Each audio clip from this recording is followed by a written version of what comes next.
solo que no me da la otra pantalla. Cuando estoy subiendo los archivos no me da la pantalla. Ya la activé. Jennifer, muy buenos días. Bueno, vamos a activar así el video y vamos a iniciar con nuestra superclase de ahora. A ver. y-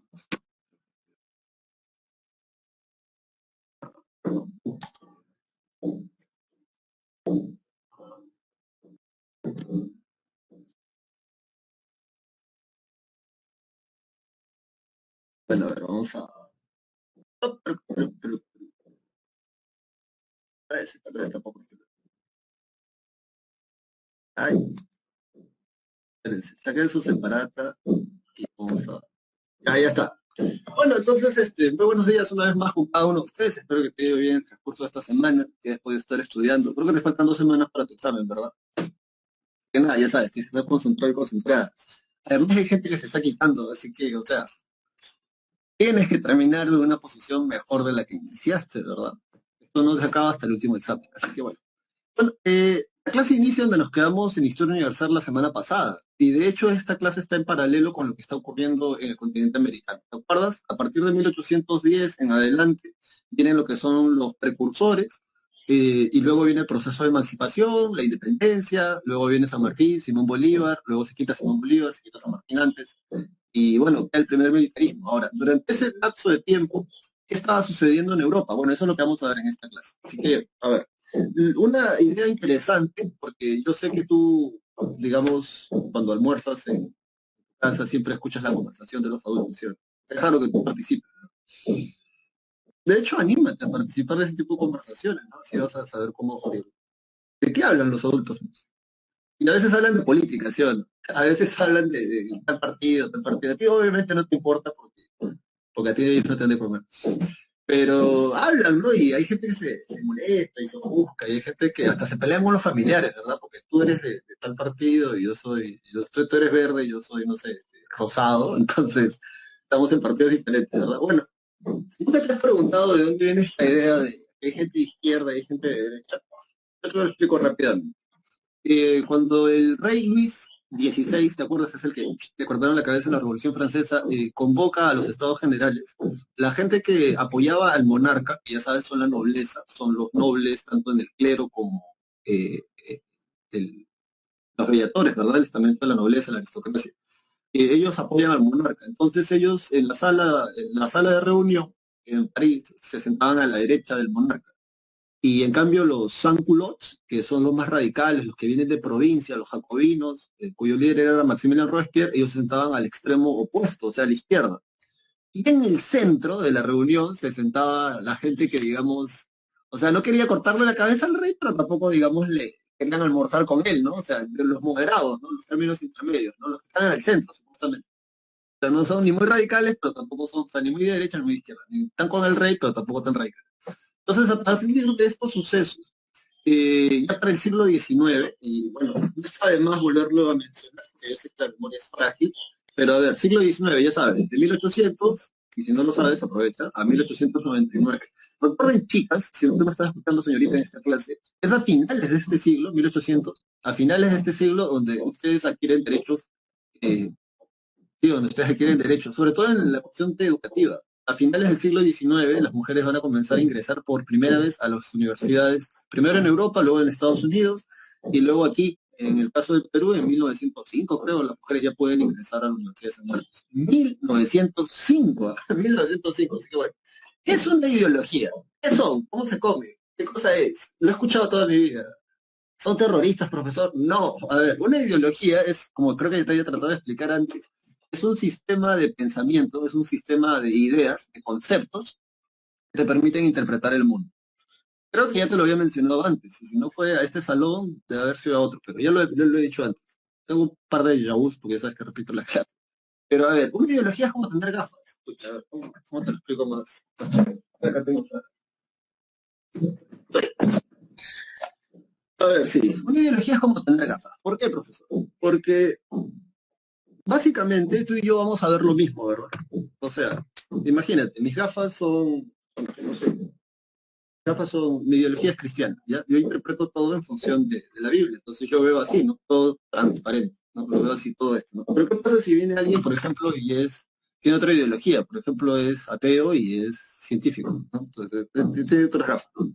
Él ve lo mismo que tú y yo vemos, pero él lo va a ver de un tono, de un color más, no sé, en este caso, ¿qué sería? A ver, tú mira, ¿qué sería? Me ves igualito, ¿sí o no? Pero de un color más marrón, supongo, me imagino, ¿no? Entonces, vas a ver exactamente lo mismo que yo veo, pero lo vas a interpretar de una manera distinta porque tu ideología, tu sistema de pensamiento, tu sistema de interpretar el mundo, tu sistema de conceptos es diferente. A pesar de que tú y yo veamos lo mismo, vamos a interpretar los hechos de una manera distinta. Por esa razón también hay en las carreras profesionales, y si tú estás metido en esta onda de tu carrera, a la que estás postulando, debes de saber que hay escuelas, ¿no? O sea, hay ramas para poder solucionar ciertos problemas. En psicología se ve eso clarito, ¿no? Está la psicología gestal, la psicología cognitivo-conductual, está el psicoanálisis, ¿no? Entonces, tienes un problema, tienes un trauma, bueno, puedes escoger, ¿no? Entonces, más o menos viene por ahí esa, la idea. Ahora, ¿qué rayos tiene que ver esto con nuestra clase? En el siglo XIX aparecen 5 grandes corrientes ideológicas, por así decirlo, porque luego se van a subdividir. Pero básicamente aparecen 5 grandes corrientes ideológicas. Ya se habían gestado, de hecho, a finales del siglo anterior, o sea, el siglo de las luces, la Ilustración, ¿te acuerdas? La Revolución Francesa. Y la primera ideología de la que tú no te debes olvidar que se gesta a finales del siglo XVIII es esta, ¿no? Ahora vamos a subrayarla acá. Pero acá hay un texto que tú ya, si quieres, después lo lees. Pero, ¿dónde está? A ver, aquí está. Los liberales, ¿no? Frédéric Bastiat, ¿no? Es uno de los representantes del liberalismo. Y el liberalismo es una de las ideologías que se va a gestar a finales del siglo XVIII, ¿verdad? De la Revolución Francesa. Acuérdate que los liberales, y eso es lo que vamos a ver ahora, cómo es que surgen cada una de estas ideologías y qué proponen estas ideologías para darle soluciones a los problemas de su tiempo. Entonces aquí tenemos a gente justamente que se ubica a la derecha y gente a la izquierda, ¿no? Eso no es casual tampoco. Bueno, entonces, a ver, en esta clase vas a aprender eso. Gente de derecha, gente de izquierda. ¿Cómo es? ¿Cómo se come? ¿Por qué se dicen así? Ya te expliqué la primera razón de por qué. Ahora, los que están a la derecha, en teoría, son aquellos que están siempre a favor del gobierno. Son aquellos que están con, en este caso, digamos, para que me entiendas, con el presidente, porque ahorita sabemos. Y los que son oposición, vendrían, entre comillas, salvando muchas distancias, a estar, digamos, en el extremo opuesto, o sea, a la izquierda. Si queremos analizar esto que te acabo de explicar para ver la realidad peruana en la actualidad, es muy complicado, porque en la actualidad hay muchas izquierdas, profe, no entiendo. O sea, hay muchos partidos políticos que se llaman de izquierda, que se reclaman de izquierda. Y cada uno de esos partidos políticos que se reclaman de izquierda, en teoría, vienen de uno de estos tipos. Sí, sí, sí, porque ellos son los padres de sus corrientes también ideológicas de izquierda. Entonces, los que están a los extremos son los más radicales. Bien, los que están más cerca al centro son los más moderados y los que están cerca a los extremos son radicales, pero no tanto como los que están a los extremos. Profe, no entiendo. ¿Cómo es este chiste? Ya, mira. Primero están los nacionalistas. Un representante del nacionalismo, Giuseppe Mazzini. Profe, ¿por qué Giuseppe Mazzini es representante del nacionalismo italiano? Sí, porque los italianos no se van a unificar, y mira, acá está, ¿no? Unificación italiana, pero vamos a agrandar esto porque si no, no se nota. A ver, la unificación italiana se va a dar en 1856-62, ¿ya? Entre esos años, entre 56 y 62. Más probablemente en 1854-52. Eh, los italianos celebran su independencia desde allí, su independencia, que de hecho no es tanta independencia, de hecho es más bien una unificación.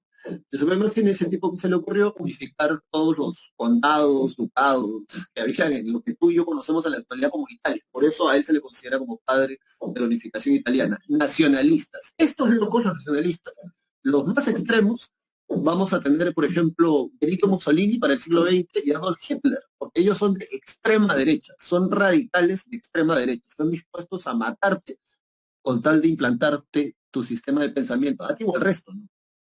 Entonces son de extrema derecha. Profe, ¿y también hay gente de extrema derecha e izquierda? Claro que sí. Por ejemplo, tenemos acá, estos en el siglo XIX se encuentran a la extrema derecha, a la extrema izquierda. ¿Por qué? Porque, bueno, de hecho vamos a poner estos con azul, creo que son colores más representativos de esta gente.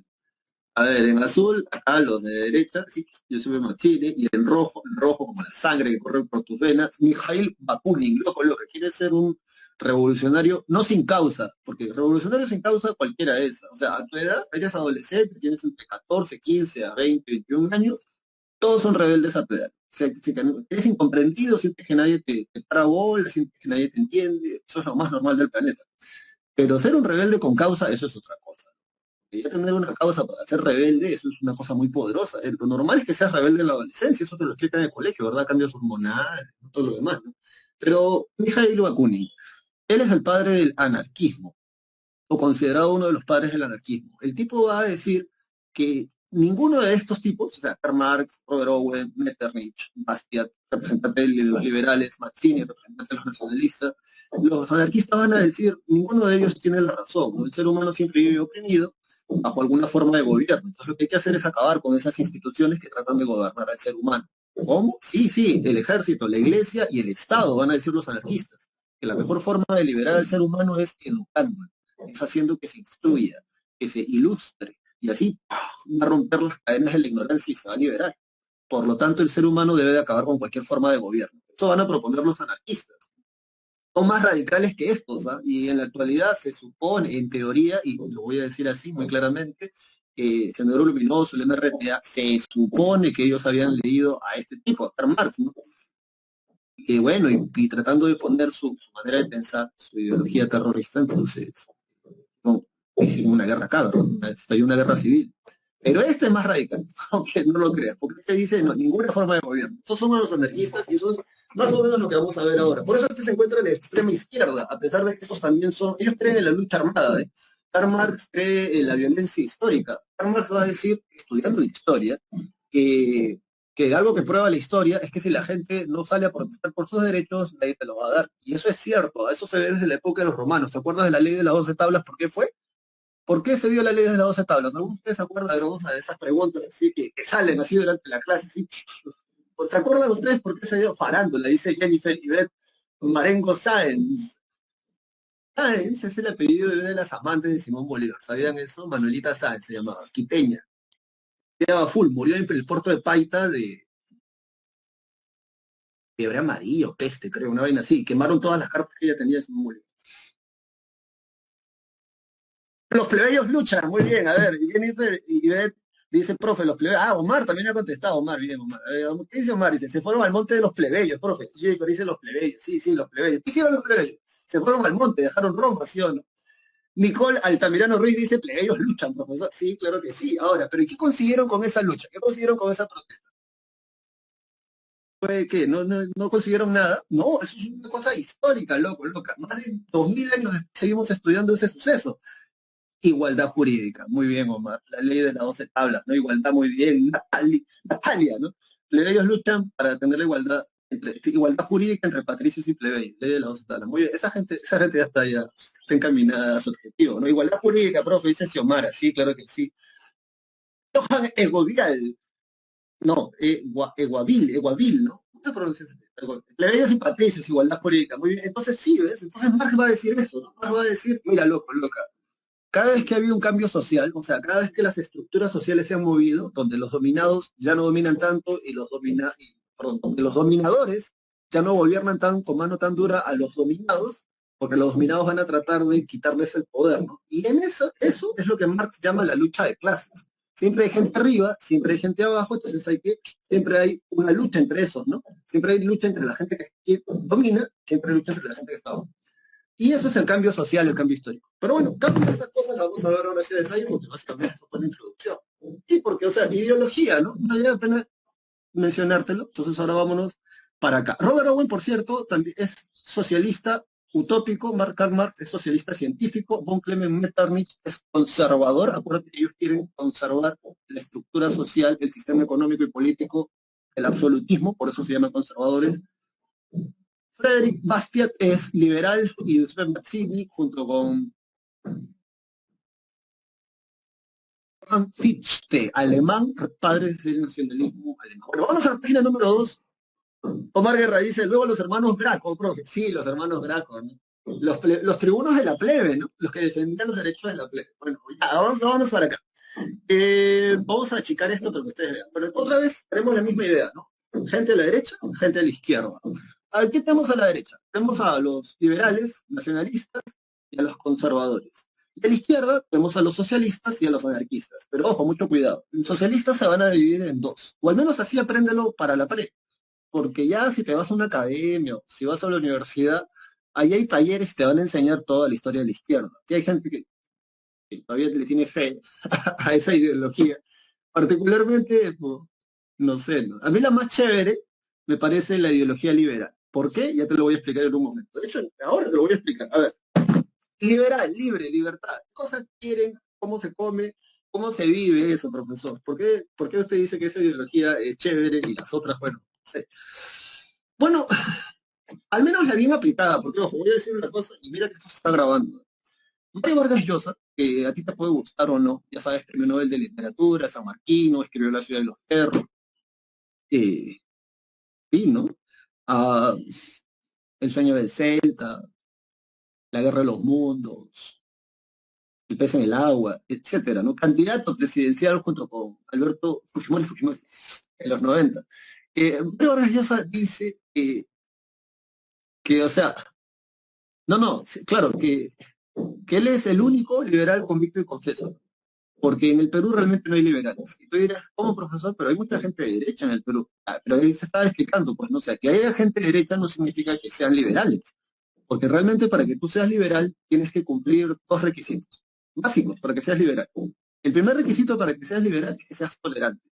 ¿Cómo, profesor? Sí, tolerante. Por ejemplo, esa gente que se está, dos hombres, dos mujeres del mismo sexo, se están besando en la calle y a ti te parece que hay que echarles agua caliente. O sea, ya no puedes ser liberal porque no eres tolerante. Porque ¿qué cosa dice la ley, la constitución? Porque recuerda que el liberalismo surge por el siglo XVIII. En tanto y en cuanto tú no fastidies o no te fastidien a ti tus derechos, libertades individuales, loco, loca, haz lo que se te dé la gana. Porque para eso tú piensas, ¿verdad? Se supone que para eso tú usas el cerebro. Tú no eres un niño, no eres una niña, no hay que estar detrás de ti. Las leyes ya están dadas, supongamos, ¿no? Una constitución. Entonces tú tienes que leer las leyes. Puedes hacer lo que se te dé la gana porque eres libre para hacer lo que se te dé la gana siempre y cuando no transgredas la ley. Después de eso, loco, loca, haz lo que se te dé la gana. Entonces, una prueba muy sencilla para saber si puedes ser liberal o no son justamente estos ejemplos, ¿no? Si te choca, si te molesta, si te fastidia ver a gente del mismo sexo con su rollo, donde sea que estén, entonces no puedes ser liberal, pues porque los liberales son tolerantes. La ley no dice nada en contra de esa gente, hasta donde yo tengo entendido. Por ejemplo, matrimonio del mismo sexo, ya te fastidia, te molesta, no puedes ser liberal. Aborto, también es otro rollo. Siempre he pensado que son las mujeres las que deberían de opinar por eso, porque varón, o sea, por mucho que te instruyas en la materia o yo me instruya en la materia, o sea, a mí me pueden meter preso, me pueden violar 10 reclusos y yo no voy a quedar embarazado. Cuando se habla del tema de violación aquí es por una cuestión muy, muy interesante que tiene que ver con la demanda, ¿no? No me vas a dejar mentir. Tú cuando sales al centro de Lima o cuando salías antes, ¿qué cosa se veía? Cerca de San Marcos, inclusive, en el centro de Lima o en la mayoría de los mercados de los distritos. Puedes ver en los postes o en el piso, ¿qué cosa ves? Atraso menstrual, ¿no? Y el atraso menstrual, ¿qué cosa es? Un eufemismo para decir, acá te podemos hacer un aborto clandestino, porque la ley peruana no garantiza eso. Entonces la gente un poco más instruida en este tema dicen, bueno, si todos somos iguales ante la ley, debería que, al margen de tu creencia religiosa, porque o sea, tú tienes todo el derecho de tener tu propia fe, y si tú crees que la gente que aborta es pecador y se va a ir al infierno, ese es tu rollo, loco. Pero la Constitución debe ser una carta hecha en función de gente que no profese una religión, sino gente que a través de un mismo sistema de pensamiento, no importa tu fe, tu sexo, tu orientación sexual, todos podamos ser iguales ante la ley. Y eso se va a cumplir. El detalle está que en países como el nuestro esto obviamente es letra muerta, ¿no? Porque si tienes un poco de dinero, poder político, poder económico, puedes salir libre. Y yo no estoy mintiendo, eso se ve en las noticias, eso se ve en el periódico, en la prensa, ¿no? De los más altos cargos políticos hasta los más choros más comunes, ¿no?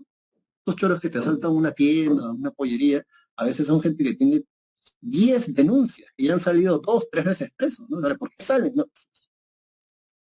Otro caso que de repente tiene que ver también con el liberalismo es que un liberal convicto y confeso apoya, por eso bueno, apoya el matrimonio entre la gente del mismo sexo. O sea, o al menos está de acuerdo. ¿Por qué? Porque no lo ven desde un punto de vista religioso, sino desde un punto de vista de un contrato entre dos personas. Profesor, no entiendo. Por ejemplo, imagínate, ¿no? Yo soy homosexual, toda mi vida he aparentado tener una vida heterosexual y de pronto le digo a mi familia que soy gay. Entonces mi familia, como es tradicional, una familia tradicional, me dicen primero que me voy al infierno, me botan de la casa, no me invitan a los cumpleaños, no me invitan en Navidad. Entonces yo a duras penas, entonces salgo adelante y hago mi propia vida. Me encuentro con una persona que realmente me ama como yo quiera que me amen. Y bueno, ¿qué cosa sucede? Como la ley peruana, y este no es un solo caso, son muchos casos así, no solo en el Perú, sino en el mundo, como no permiten una unión civil, que es lo que estaban pidiendo, no hay un contrato de verdad vinculante. Entonces, imagínate, yo soy gay, he trabajado toda mi vida, mi familia no me quiere, de hecho, me odian, me muero. ¿A dónde crees que va toda la herencia? Yo estoy casado con mi pareja, todo el patrimonio se va a mi familia directa, familia que me rechazó. En este ejemplo. Entonces, no, un liberal en realidad no le haría asco a ninguno de esos temas porque entiende loco, es tu decisión. O sea, si tú respetas la ley, es, no sé, casarte con alguien del mismo sexo, loco, loca, ese es tu rollo, ese es tu vacilón, ese es tu rollo. Si ya te molesta, te incomoda, o si crees que no, porque no tienen tantos derechos, pues esa gente está pensando mal, están pensando mal porque están actuando mal, entonces no puede ser liberal. Puede ser de otra de las ideologías, pero liberal no puede ser, porque un liberal realmente se necesita bastante respeto hacia los derechos del otro y obviamente hacia tus propios derechos. Lo que creas es el consumo de droga libre. Tú dirás, ¿cómo, profe? Sí, los liberales dicen, se gasta más dinero combatiendo el narcotráfico que apoyando a la gente que es adicta. Y eso no es broma, no existe, puedes buscar la información y es verdad, se gasta creo que 5 o 10 veces más dinero combatiendo el narcotráfico que apoyando a la gente que ya tiene la adicción. Además, los países que más consumen casualmente son los más industrializados, o sea, Europa, el continente occidental, Estados Unidos, son los países que más consumen. Y nuestros países, profesor, consumen droga, bueno, no, clorhidrato de cocaína, polvo de ángel, ese que se snifa, no, eso lo consumen mucho, por eso te digo, en el norte. Y somos productores de eso, más bien. Sí, pero de hecho, ahora recién salió un informe, ¿no? Que Perú es productor de muy buena calidad, además, hasta tengo entendido. Eso lo sabe la gente. Pero bueno, dicho esto, entonces, ni los liberales, ¿no? ¿Qué más van a defender ellos? Y ahora sí, esto sí tiene que ver con la clase, porque esto tenía que ver más bien con una cosa que en el futuro tú te vas a definir o te van a definir a ti a una de estas ideologías cuando ingreses a San Marcos. Sí, sí, por ahí alguien te va a gritar, ah, sí, eres un pequeño burgués, cerdo explotador de la clase obrera y trabajadora. O sea, de repente tu viejo tiene de repente una pollería, ¿no? O sea, una empresa propia. O de repente tú vas a ser el que le grita eso a alguien, ¿no? Abajo, cerdos capitalistas, ¿no? O sea, sí, sí, o sea, te van a ubicar o tú te vas a ubicar. Am, bueno, a mi entender, como te digo, para mí la más chévere es la liberal, desde bien aplicada, porque, o sea, te dice que tienes que hacerte responsable de tu vida sin joder al resto, que me parece lo más interesante de todas las demás que vienen. Porque, bueno, ya, entonces, ¿qué van a proponer los liberales a inicios del siglo XIX, ya cuando se cuajan como ideología? Bueno, estos van a proponer lo siguiente. Se basa en la libertad individual y en la igualdad jurídica ante la ley. Todos son iguales ante la ley y todos tienen libertades individuales y pueden ejercerlas siempre y cuando las respeten. Luego de esto, acuérdate de Rousseau, el poder emana del pueblo, tiene que haber una división e independencia de los poderes, ejecutivo, legislativo y judicial, y además debe haber un respeto a la propiedad privada. Esta idea del respeto a la propiedad privada es muy, pero muy importante, porque acuérdate que los burgueses son dueños de empresas, son dueños de fábricas, de talleres. Ellos son los dueños, no es que ellos sean los maestros, ellos son los dueños. Y en esas fábricas, en esas empresas, sobre todo durante la primera y segunda revolución industrial, se explota mucho a la gente. Pero entonces el burgués lo que necesitaba era cuidar su patrimonio, tanto sus propiedades como su casa, como su empresa. Para eso hacen la Constitución, para que se garantice que lo que tú compras es tuyo, solamente tuyo y nada más que tuyo. Y que tú puedas hacer lo que a ti se te dé la gana con lo que tú has comprado, porque es tuyo. En ese sentido, gente como Karl Marx, este tipo que saca, para el siglo XIX, van a decir lo siguiente. A través de la fábrica o de la empresa, y esto tiene mucho sentido, o sea, no está mintiendo Marx con esto, ¿eh? De hecho, su análisis él lo hace en Inglaterra, porque Inglaterra es el país más industrializado del mundo en el siglo XIX, y él va a decir que el ser humano, gracias a la tecnología, gracias a los avances científicos, a la industrialización, en vez de ser más feliz, es más miserable. Y esto es muy cierto, porque recuerda que, y si has estudiado tu clase de cívica, yo sé que lo vas a responder bien, ¿cuándo viene la segunda generación de los derechos humanos? La segunda generación de los derechos humanos, y aprovecho que esto no es clase de cívica, viene a finales del siglo XIX. O sea, a finales del 1800 viene la segunda generación de los derechos humanos que van a traer los derechos sociales, laborales y de bienestar social. O sea, una mejor educación, mejores derechos laborales y mejores condiciones de vida. ¿Por qué? Porque después de 100 años de la primera y segunda revolución industrial, la gente realmente, en vez de ser más feliz, era más miserable.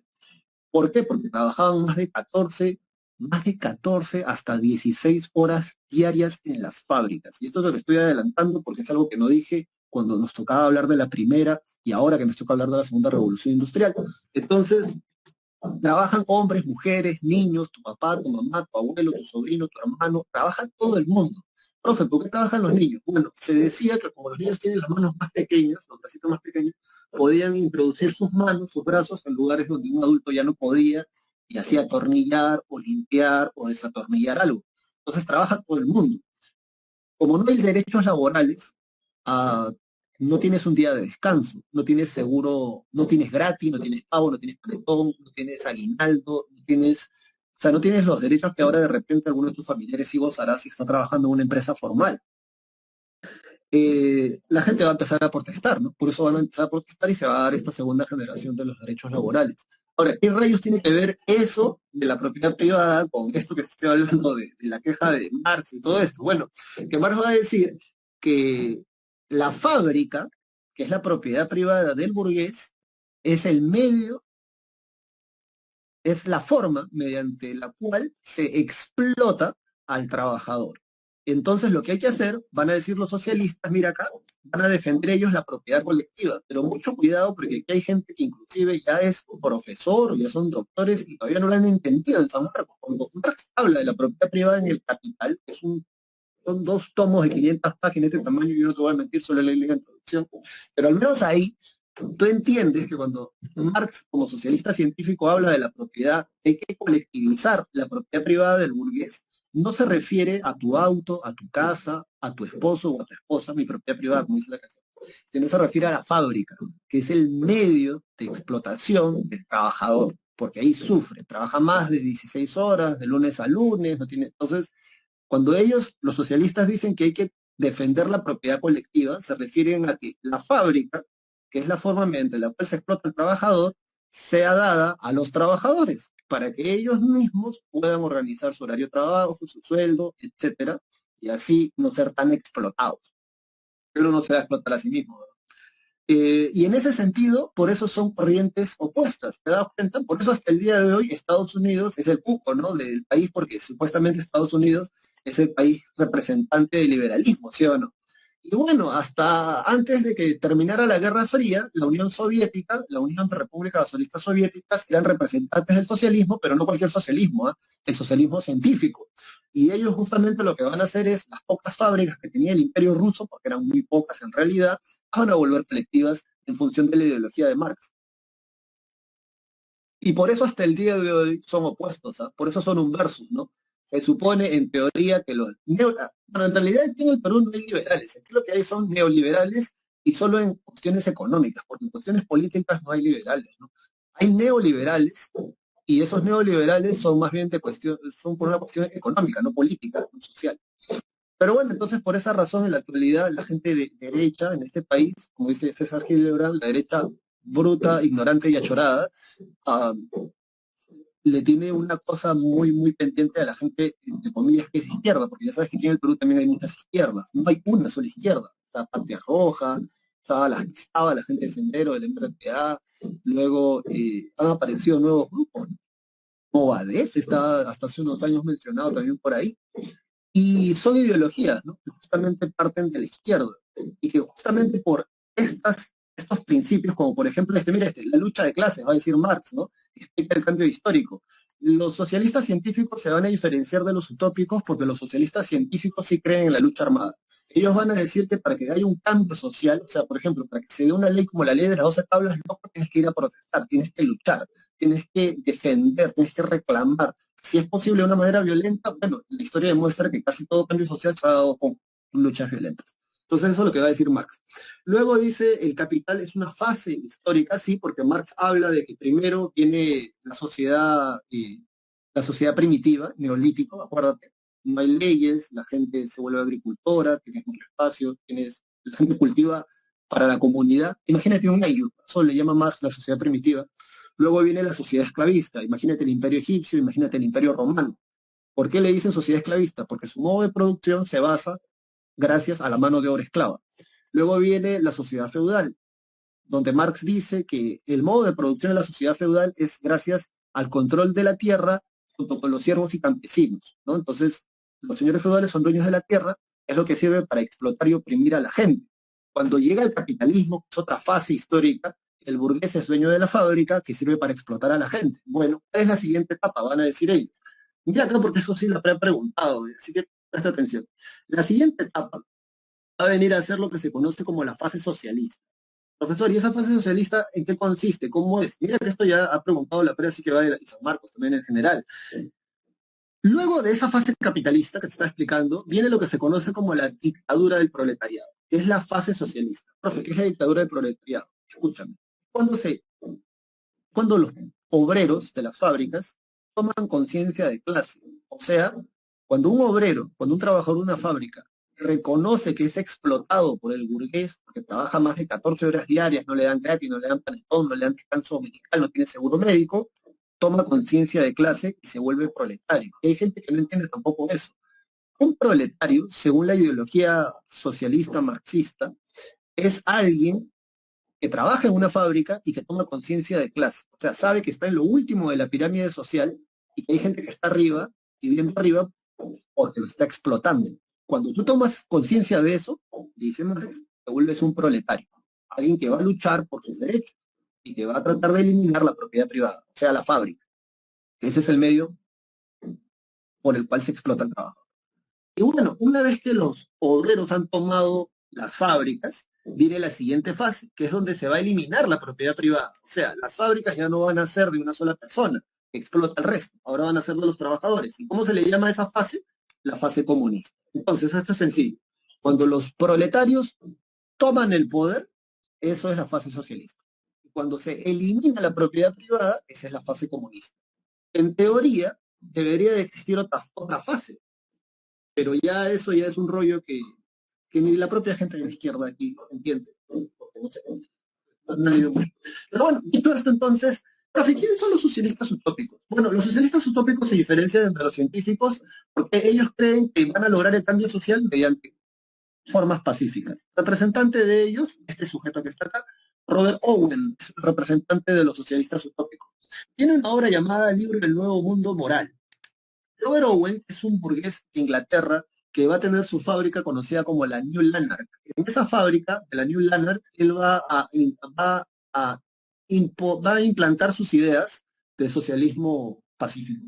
Y bueno, va a decir que la propiedad privada tiene que ser reemplazada también por una propiedad colectiva, promoviendo la colaboración entre los burgueses y el proletariado, o sea, los trabajadores, a través de cooperativas, ¿no? O sea, asambleas entre los propietarios de la fábrica y los trabajadores para que juntos puedan coordinar y así ver una mejoría, ¿no? En todo sentido, tanto en la producción como en los derechos de los trabajadores. Y por esa razón, Robert Owen es pionero en dar descanso dominical en Inglaterra a sus trabajadores, darles seguro médico, crearles barrios para sus trabajadores, coles, o sea, va a ser un éxito. Le va a ir bastante bien a Robert Owen en Inglaterra. Esa idea Robert Owen se la va a llevar a Estados Unidos y en Estados Unidos funda la Great Trade Union, el primer sindicato de trabajadores del mundo en Estados Unidos. ¿Qué van a hacer los estadounidenses? O sea, el gobierno lo van a declarar ilegal.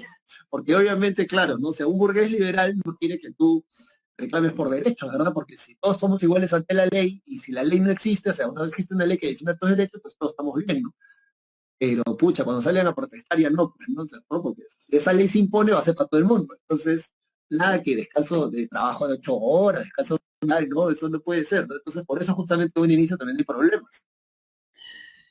Va a fracasar, en todo caso, este proyecto de Robert Owen en Estados Unidos. Sin embargo, va a ser declarado como uno de los padres del socialismo utópico porque sus ideas van a realmente germinar después, ¿no? Sobre todo en el ámbito de los derechos laborales, sobre todo en ese sentido. Luego, muchos socialistas utópicos, para seguir con esta idea, muchos socialistas utópicos, al darse cuenta de que, coño, pacíficamente la cosa no va a cambiar, devienen en anarquistas. que es algo muy interesante, que ya esta historia también tienes que haber ingresado, digamos, a la carrera de filosofía, de historia, o una carrera afín para poder entender estos temas, porque realmente es historia del pensamiento filosófico, ¿no? Pero muchos socialistas van a terminar deviniendo en anarquistas. ¿Por qué? Porque se van a dar cuenta, como te decía, con Mikhail Bakunin, padre del anarquismo. Este tipo va a decir que tanto los socialistas científicos, utópicos, como los conservadores, los liberales o los nacionalistas, defienden pirámides, ¿bien? Donde hay gente que domina y hay gente que es gobernada.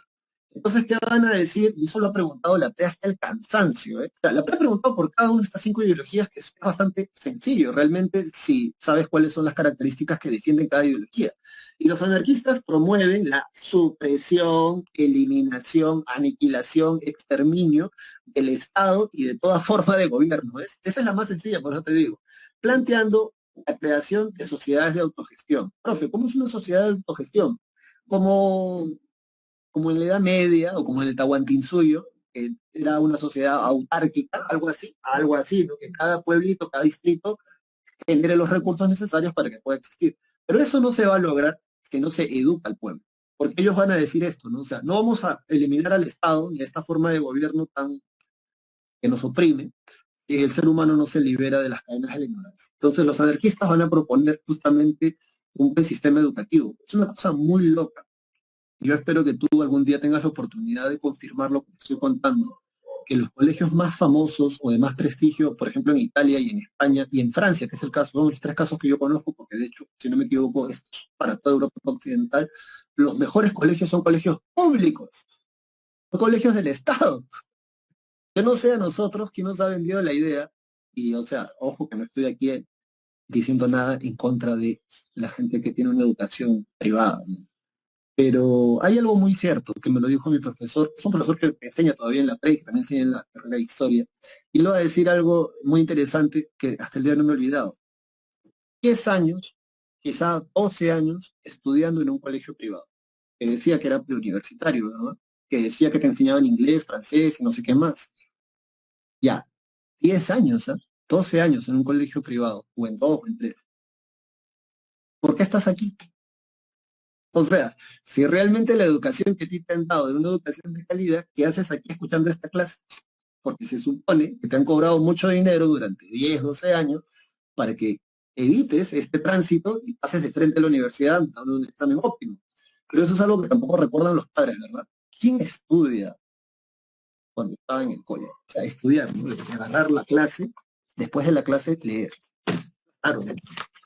Pero bueno, en Europa, como les decía, los principales colegios son colegios públicos. ¿Y eso gracias a quién? ¿Gracias a quiénes se debe eso? Gracias a los anarquistas.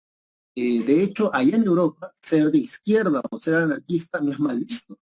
Son ellos, fueron la gente de izquierda o anarquistas en Europa los que van a conseguir los primeros derechos laborales. De hecho, son los anarquistas. Mira, ni siquiera son los socialistas, ¿ah? Porque valgan verdades, y esto es algo que tampoco te entiende la gente que es de izquierda, a veces tienen teoría de San Marcos y ya son de izquierda. Que no hay nada de malo, ¿ah? Sino el rollo está que esto que te voy a explicar a veces no lo entienden. Los sindicatos, los primeros sindicatos en el mundo son anarquistas, ¿ya? ¿Por qué, profesor? Porque los anarquistas van a decir, bueno, ¿qué dicen los burgueses? Que todos somos iguales ante la ley, ¿sí o no? Ya, bueno, entonces, ¿qué vas a hacer tú, trabajador? Únete, pe, compadre, únete tú, trabajador, explotado, que no tienes descanso dominical, únete y reclámale más derechos. Porque, a ver, ¿tú tienes trabajo? No. ¿Tú has puesto $1 para esa fábrica? No. Bueno, entonces, ¿para qué se la quieres quitar? No se la quites, ese es de él. Pero lo que sí puedes hacer es reclamar más derechos, porque ellos dicen eso, ¿verdad? Todos somos iguales ante la ley. Entonces, despierta, espabila, reclámale más derechos, haz huelgas, protestas. No te quedes sin chamba. Más bien, exige que quieres trabajar, pero en mejores condiciones. Pero para eso tienes que instruirte, tu compadre, tienes que leer. Entonces también pide colegios para tus hijos. Ellos van a comenzar a hacer todo este movimiento en Europa. Acá, más bien, cuando llega el neoliberalismo, nos venden la idea de que si quieres encontrar un baño limpio, o si quieres que te atiendan bien en un restaurante, o si quieres recibir una educación de calidad, tienes que pagar. Cosa que la realidad te demuestra es una estafa. Porque no tiene que ver con una cuestión de que pagues más para que encuentres un baño limpio, un hospital con los implementos necesarios, o un colegio con una educación realmente de calidad, donde el profesor también se sienta a gusto de enseñar, porque es otro tema. Nadie le ha preguntado a los profesores cómo enseñan, se sienten a gusto. Eh, pero ¿De dónde ellos obtienen todo eso? En Europa, de la corriente anarquista. Y es por eso que también pagan tantos impuestos, lo que te decía en la clase la semana pasada. En cambio acá no, ¿no? Acá nos quieren vender esta falsa idea de que pagando más puedes tratarte mejor, cosa que es falso, porque no se trata de dinero, joven señorita, se trata de educación, se trata de cultura. Puedes tener todo el dinero del mundo, pero si no tienes educación, no tienes cultura, ¿de qué te sirve todo ese dinero? Vas a disfrutar la vida muy poco realmente, porque la gente que más conoce es la gente que puede disfrutar más de la vida. La gente que menos conoce tiene placeres muy simples, muy elementales. Que si tú tienes entre 15 o 21 años, créeme que lo mejor de tu vida todavía está por venir. Ingresa a la universidad, luego te metes a ver en qué ideología calzas mejor. De hecho, si hay tiempo, por ahí te dejo una encuesta para que veas tu forma de pensamiento en la actualidad, a qué tiende, izquierda, derecha, y nada, ¿no? Seguimos avanzando en esto porque ya hay que llegar a la Primera Guerra Mundial. Bueno, entonces, los anarquistas, acuérdate de ellos. Y bueno, finalmente llegamos a los dos últimos. Tenemos lo fácil, ¿eh? Esto es fácil, por eso los he dejado para el final también, porque no es nada complicado. Vamos a hablar ahora de los nacionalistas, vamos a ponerles acá verde, porque aunque no lo creas, los principios ideológicos de los ecologistas en la actualidad, los ecologistas, esa gente que habla del mundo verde, no contamines, protege la tierra, cuida los bosques, los animales, ideológicamente están más cerca a Hitler que de repente los partidos de izquierda en la actualidad, o los de derecha en la actualidad. ¿Cómo, profesor? Sí, porque Hitler también había puesto leyes para proteger bosques, animales, y todo, proteger la tierra, el Pankerman, el Lebensraum, ¿no? El espacio vital que viene en la Segunda Guerra Mundial. Entonces los nacionalistas, a ver, ¿por qué esto es sencillo, profesor? Porque los nacionalistas defienden la idea de que tú y yo somos parte de una comunidad común. En este caso, lo que yo hacía en las clases de la pre para hablar de este tema era el siguiente. Chico o chica, y esta es una pregunta que cualquiera de ustedes puede contestar con un sí o con un no. Eh, Pachacútec, ¿era peruano? ¿Sí o no? Contesta, por favor. Porque respondiendo a eso, vas a saber qué es nacionalismo. Dale, dale, anímate, porque es una pregunta de sí o no, ¿no? O sea, ya tampoco te pases. Y a ti, que tú nunca, que no comentas nada, tú nunca. Alejandro dice, no, profesor. XD. ¿Hay otra respuesta? ¿Hay otra posible respuesta? Nadie dice no. Ya, muy bien. Si es no, la pregunta siguiente sería ¿por qué? O sea, ¿por qué Pachacútec no sería peruano? ¿O hay alguien que cree que sí es peruano?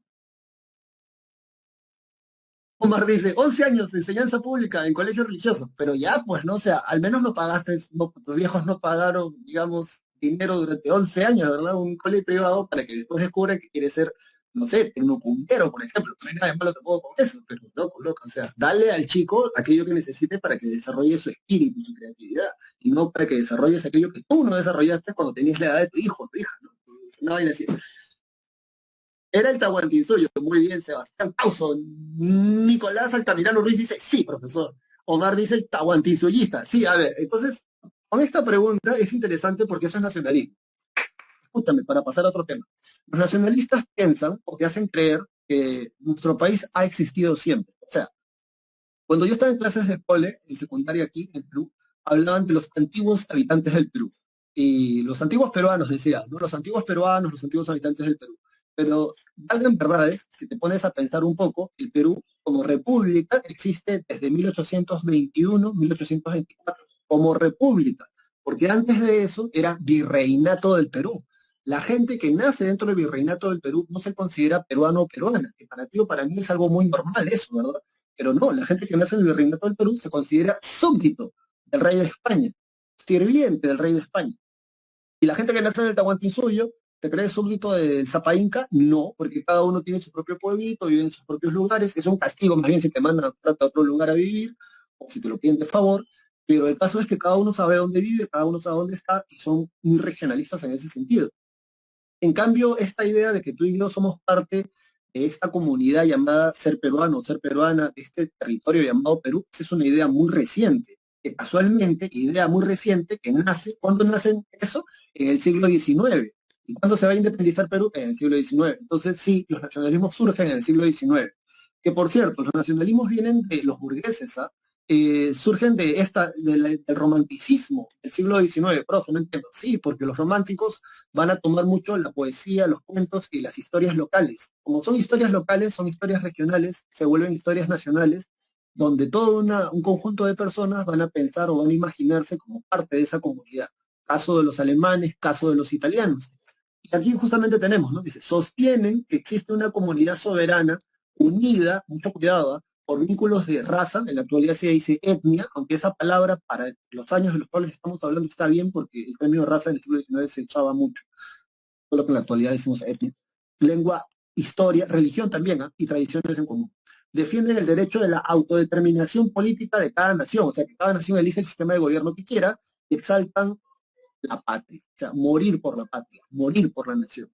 Los socialistas van a decir que los nacionalismos son una idea burguesa, para que el pueblo vaya a morir para pelearse por los recursos que quieren los burgueses para sus fábricas. Entonces, bueno, valgan verdades, honestamente, yo enseño historia. Toda guerra es una guerra por recursos, ¿no? Es una guerra por plata o por posición, por poder económico y político. Y toda guerra es por eso, básicamente. Desde la guerra de Troya, que ya te he contado por qué muy probablemente se dio, hasta esto que estamos viendo ahora, ¿no? Entonces sí, pues sí. Los nacionalismos solamente justifican que la gente vaya a morir porque hasta el día de hoy tú le tienes bronca a nuestros hermanos del sur, ¿sí o no? Tú no te has peleado con ellos, yo tampoco, pero igual los nacionalismos nos hacen tener enemigos, ¿no? ¿Por qué? Porque así es más fácil que luego cuando haya guerra es la vida por la patria. Entonces, bueno, luego tenemos a nuestros amigos los conservadores. ¿De qué color los podemos poner a ellos? Vas a poner el color así, al color de la, violeta, ¿no? O morado, morado, el color de la realeza en los tiempos de los romanos. Azul, morado, rojo, escarlata. Los conservadores, este es fácil, son los nobles, los antiguos nobles, tanto del clero como de la nobleza, que tratan de defender el retorno del antiguo régimen, o sea, de la sociedad estamental, y de mantener la defensa del absolutismo y sus privilegios o los privilegios de la iglesia. Dicho esto, chico, chica, acabamos con las 5 ideologías. Bueno, en realidad 5, pero ya sabes que uno se subdivide en dos. Y nada, hasta aquí, hasta este momento, porque mira, 1 hora de clase prácticamente, ¿ah? Para hablarte de esto, pero yo sé que después de esta clase vas a tener una idea más clara en el futuro, porque cuando se habla de gente de derecha o de izquierda, eso es un tema de todos los días, ¿sí o no? Periódico, prensa, radio, por ahí escuchas a alguien hablando de esto. Entonces, ya ahora ya puedes tener una idea más clara de esta situación. ¿Hasta aquí hay alguna pregunta? Porque vamos a pasar ahora inmediatamente a otro tema y de ahí nos vamos hasta Primera Guerra Mundial. Que bueno, sí, pues una media hora al menos por Primera Guerra Mundial si queremos contarlo bonito. Si no, pucha, no vamos a... Ah, ninguna pregunta, la una, a las dos. Tuto Chiaro, claro, profesor. Ya, entonces vámonos, ya garabaté toda la hoja también, ya. Vámonos entonces a la siguiente parte, ¿ya? Bien, a ver. Eh, Esto que tenemos acá son las revoluciones liberales, que también se llama así, ¿eh? Revoluciones burguesas del siglo XIX. Profe, no entiendo. Esto es fácil, ¿ah? Mira, esto es sencillo. Luego de que los franceses con Chaparrón Bonaparte, o sea, Napoleón, que no era chaparro en realidad, era de mi tamaño, yo mido 1,70 m. Si tú crees que la gente de 1,70 m es enana, coño, no sé, o sea, y la gente que mide 1,50 m son hobbits, o sea, ya ni siquiera son enanos. Pero ya bueno, la cosa es que Napoleón, lo que decían que Napoleón era enano fueron los ingleses, ¿ah? Era una forma de desprestigiarlo en ese momento. Y hasta el día de hoy, en la memoria popular, en el chisme popular, en el recuerdo popular, se creyó que el hombre era enano. Messi mide 1,72. Messi, y tú lo ves jugar con esa gente en la Eurocopa, ¿verdad? Y lo ves una pulga, ¿verdad? Claro, porque allá la gente más de 1,80 m, entonces se ve tanto. Ya bueno, luego de que Napoleón Bonaparte y todos los franceses, con la Revolución Francesa, expandieran las ideas de la Ilustración, ya sabes, égalité, liberté, fraternité, no sé, igualdad, libertad y fraternidad, en toda Europa, ya cuando entramos al siglo XIX, estas ideas ya han calado en la gente. O sea, la gente ya está diciendo, pucha, pero si los franceses han exigido una monarquía constitucional, y a mí me parece justo ese reclamo, porque yo me tengo que instalar aquí en España un gobierno absolutista. Y eso es lo que va a suceder. Van a estallar revoluciones liberales burguesas. Te tienes que aprender 3, nada más. La tercera es la que nos va a llevar al segundo imperio napoleónico. Profe, ¿hay segundo imperio napoleónico? Sí, hay segundo imperio napoleónico. Así que vamos a tratar de verlo esto muy rápido, dándote los puntos necesarios para que tú puedas contestar bien una posible pregunta sobre estos temas. Y vamos a arrancar con el primero. A ver. Acá está. Son 3, acuérdate. Vamos a poner, yo aquí también tengo información. Ay, cóchale. Ya, acá está. Bien, a ver, ¿cuáles son las causas para estas revoluciones liberales burguesas? La primera causa es la política absolutista que va a implantar el Congreso de Viena. Acuérdate de von Clement Metternich, que es el ideólogo del Congreso de Viena. Los monarcas europeos mandan representantes para saber qué vamos a hacer después de Napoleón. ¿Y qué cosa decidieron hacer? Mantener las monarquías absolutistas formando un solo ejército. Entonces esa es la primera causa. La Santa Alianza, el Ejército Unido, las monarquías absolutistas. Luego otra causa es el descontento social, porque la gente ya no quería vivir en un poder absolutista. Y además, la principal causa, que se difunden las ideas de la Ilustración luego de la Revolución Francesa de 1789. Entonces, la primera revolución que estalla es la Revolución de 1830. Esta revolución es conocida como las Ordenanzas de Saint-Cloud o la Revolución de las Tres Jornadas Gloriosas, porque duró 3 días, o la Revolución de Julio también es llamada. La revolución va a durar del 26 al 28 de julio. ¿Por qué se va a dar la revolución? Te lo cuento rápido. El Congreso de Viena pone el hermano del decapitado Luis XVI, que se corona como Luis XVIII. ¿Por qué Luis XVIII? Porque el heredero original era el sobrino de Luis XVIII, o sea, Luis XVII. Murió porque no quería comer y los revolucionarios franceses parece que tampoco les interesaba que el chico coma, así que el hombre se murió. 12 años tenía cuando se murió el heredero de Luis XVI. Entonces él no se va a poner Luis XVII, se va a poner Luis XVIII. En 1829-30 muere Luis XVIII y el que va a gobernar va a ser su hermano, que se va a coronar como Carlos X. Ahora, ¿qué ocurre con Carlos X? Si tú lees los libros de historia, a Carlos X lo van a describir como más absolutista que su propio hermano, que era un monarca absolutista. O sea, más absolutista que el propio rey que ya había muerto. Lo que su hermano estaba tratando de hacer, o sea, Luis XVIII, era relajar un poco las leyes, que era lo que la gente quería. Por ejemplo, derecho a votar. Eh, Muere y lo que hace Carlos X es restringir el derecho al voto. Pero bueno, la historia vacía. Tiene lo que se conoce como las ordenanzas de Saint-Cloud. Estas ordenanzas de Saint-Cloud, ¿qué cosa van a establecer? Que es lo que ha preguntado la prensa San Marcos en el examen general. Establecieron la censura a la prensa, o sea, tienes prohibido rajar del rey, no puedes expresarte libremente. Es una idea, libertad, ¿verdad? Que viene de la Revolución Francesa, la libertad para poder decir lo que se te dé la regalada gana, siempre y cuando no amenazas a nadie de muerte. En Estados Unidos, por ejemplo, tú puedes decirle, esto no es broma, no es chiste, puedes decirle al presidente lo que se te dé la gana, en público, en directo, puedes meterle la madre, puedes maldecirlo. Pero lo único que no puedes hacer en público es amenazarlo de muerte. Si tú lo amenazas de muerte, creo que te puedes ir 15 años o 10 años preso de frente, solo por amenazarlo de muerte públicamente. Pero el resto tú le puedes decir lo que quieras. ¿Por qué? Porque se supone son liberales a libertad de expresión. Luego van a limitar el derecho al voto. Esto también te acuerdas del problema de la votación de la Revolución Francesa. Cuando Carlos X entra al poder, él va a decir, bueno, está bien, ustedes quieren votar para elegir a las autoridades y todo lo demás, perfecto, van a poder votar. Pero van a poder votar con estos requisitos. Mayor de 30, no, escucha, mayor de 60 años, casa propia, trabajo propio, saber leer y escribir y estar casado. ¿Por qué? Tú dirás. Porque solo una persona con esas características es realmente libre, es realmente independiente, es realmente autónoma y realmente puede tomar decisiones por sí mismo. Más de 60 años, con casa propia, con trabajo propio, saber leer y escribir y casado. Y haces un esfuerzo, ¿quién crees tú que cumple con los 5 requisitos? Porque muy probablemente tú eres hijo de un burgués, ¿no? Entonces vives en la casa de tu padre, trabajas con tu padre, estás casado, sabes leer y estás casado, pero no tienes casa propia. Y tienes más de 30 años, tal vez tienes 40 años. Por las ordenanzas de San Cló, lo que Carlos X quiere es restringir el derecho al voto, sacando de lado a la mayoría de los burgueses, a casi todo el pueblo de Francia, y solamente permitiéndoles votar a aquellos que cumplen esos 5 requisitos, que básicamente es la nobleza. ¿Qué va a hacer la gente? Oh, la gente se va a levantar en armas, líderes de esta revolución.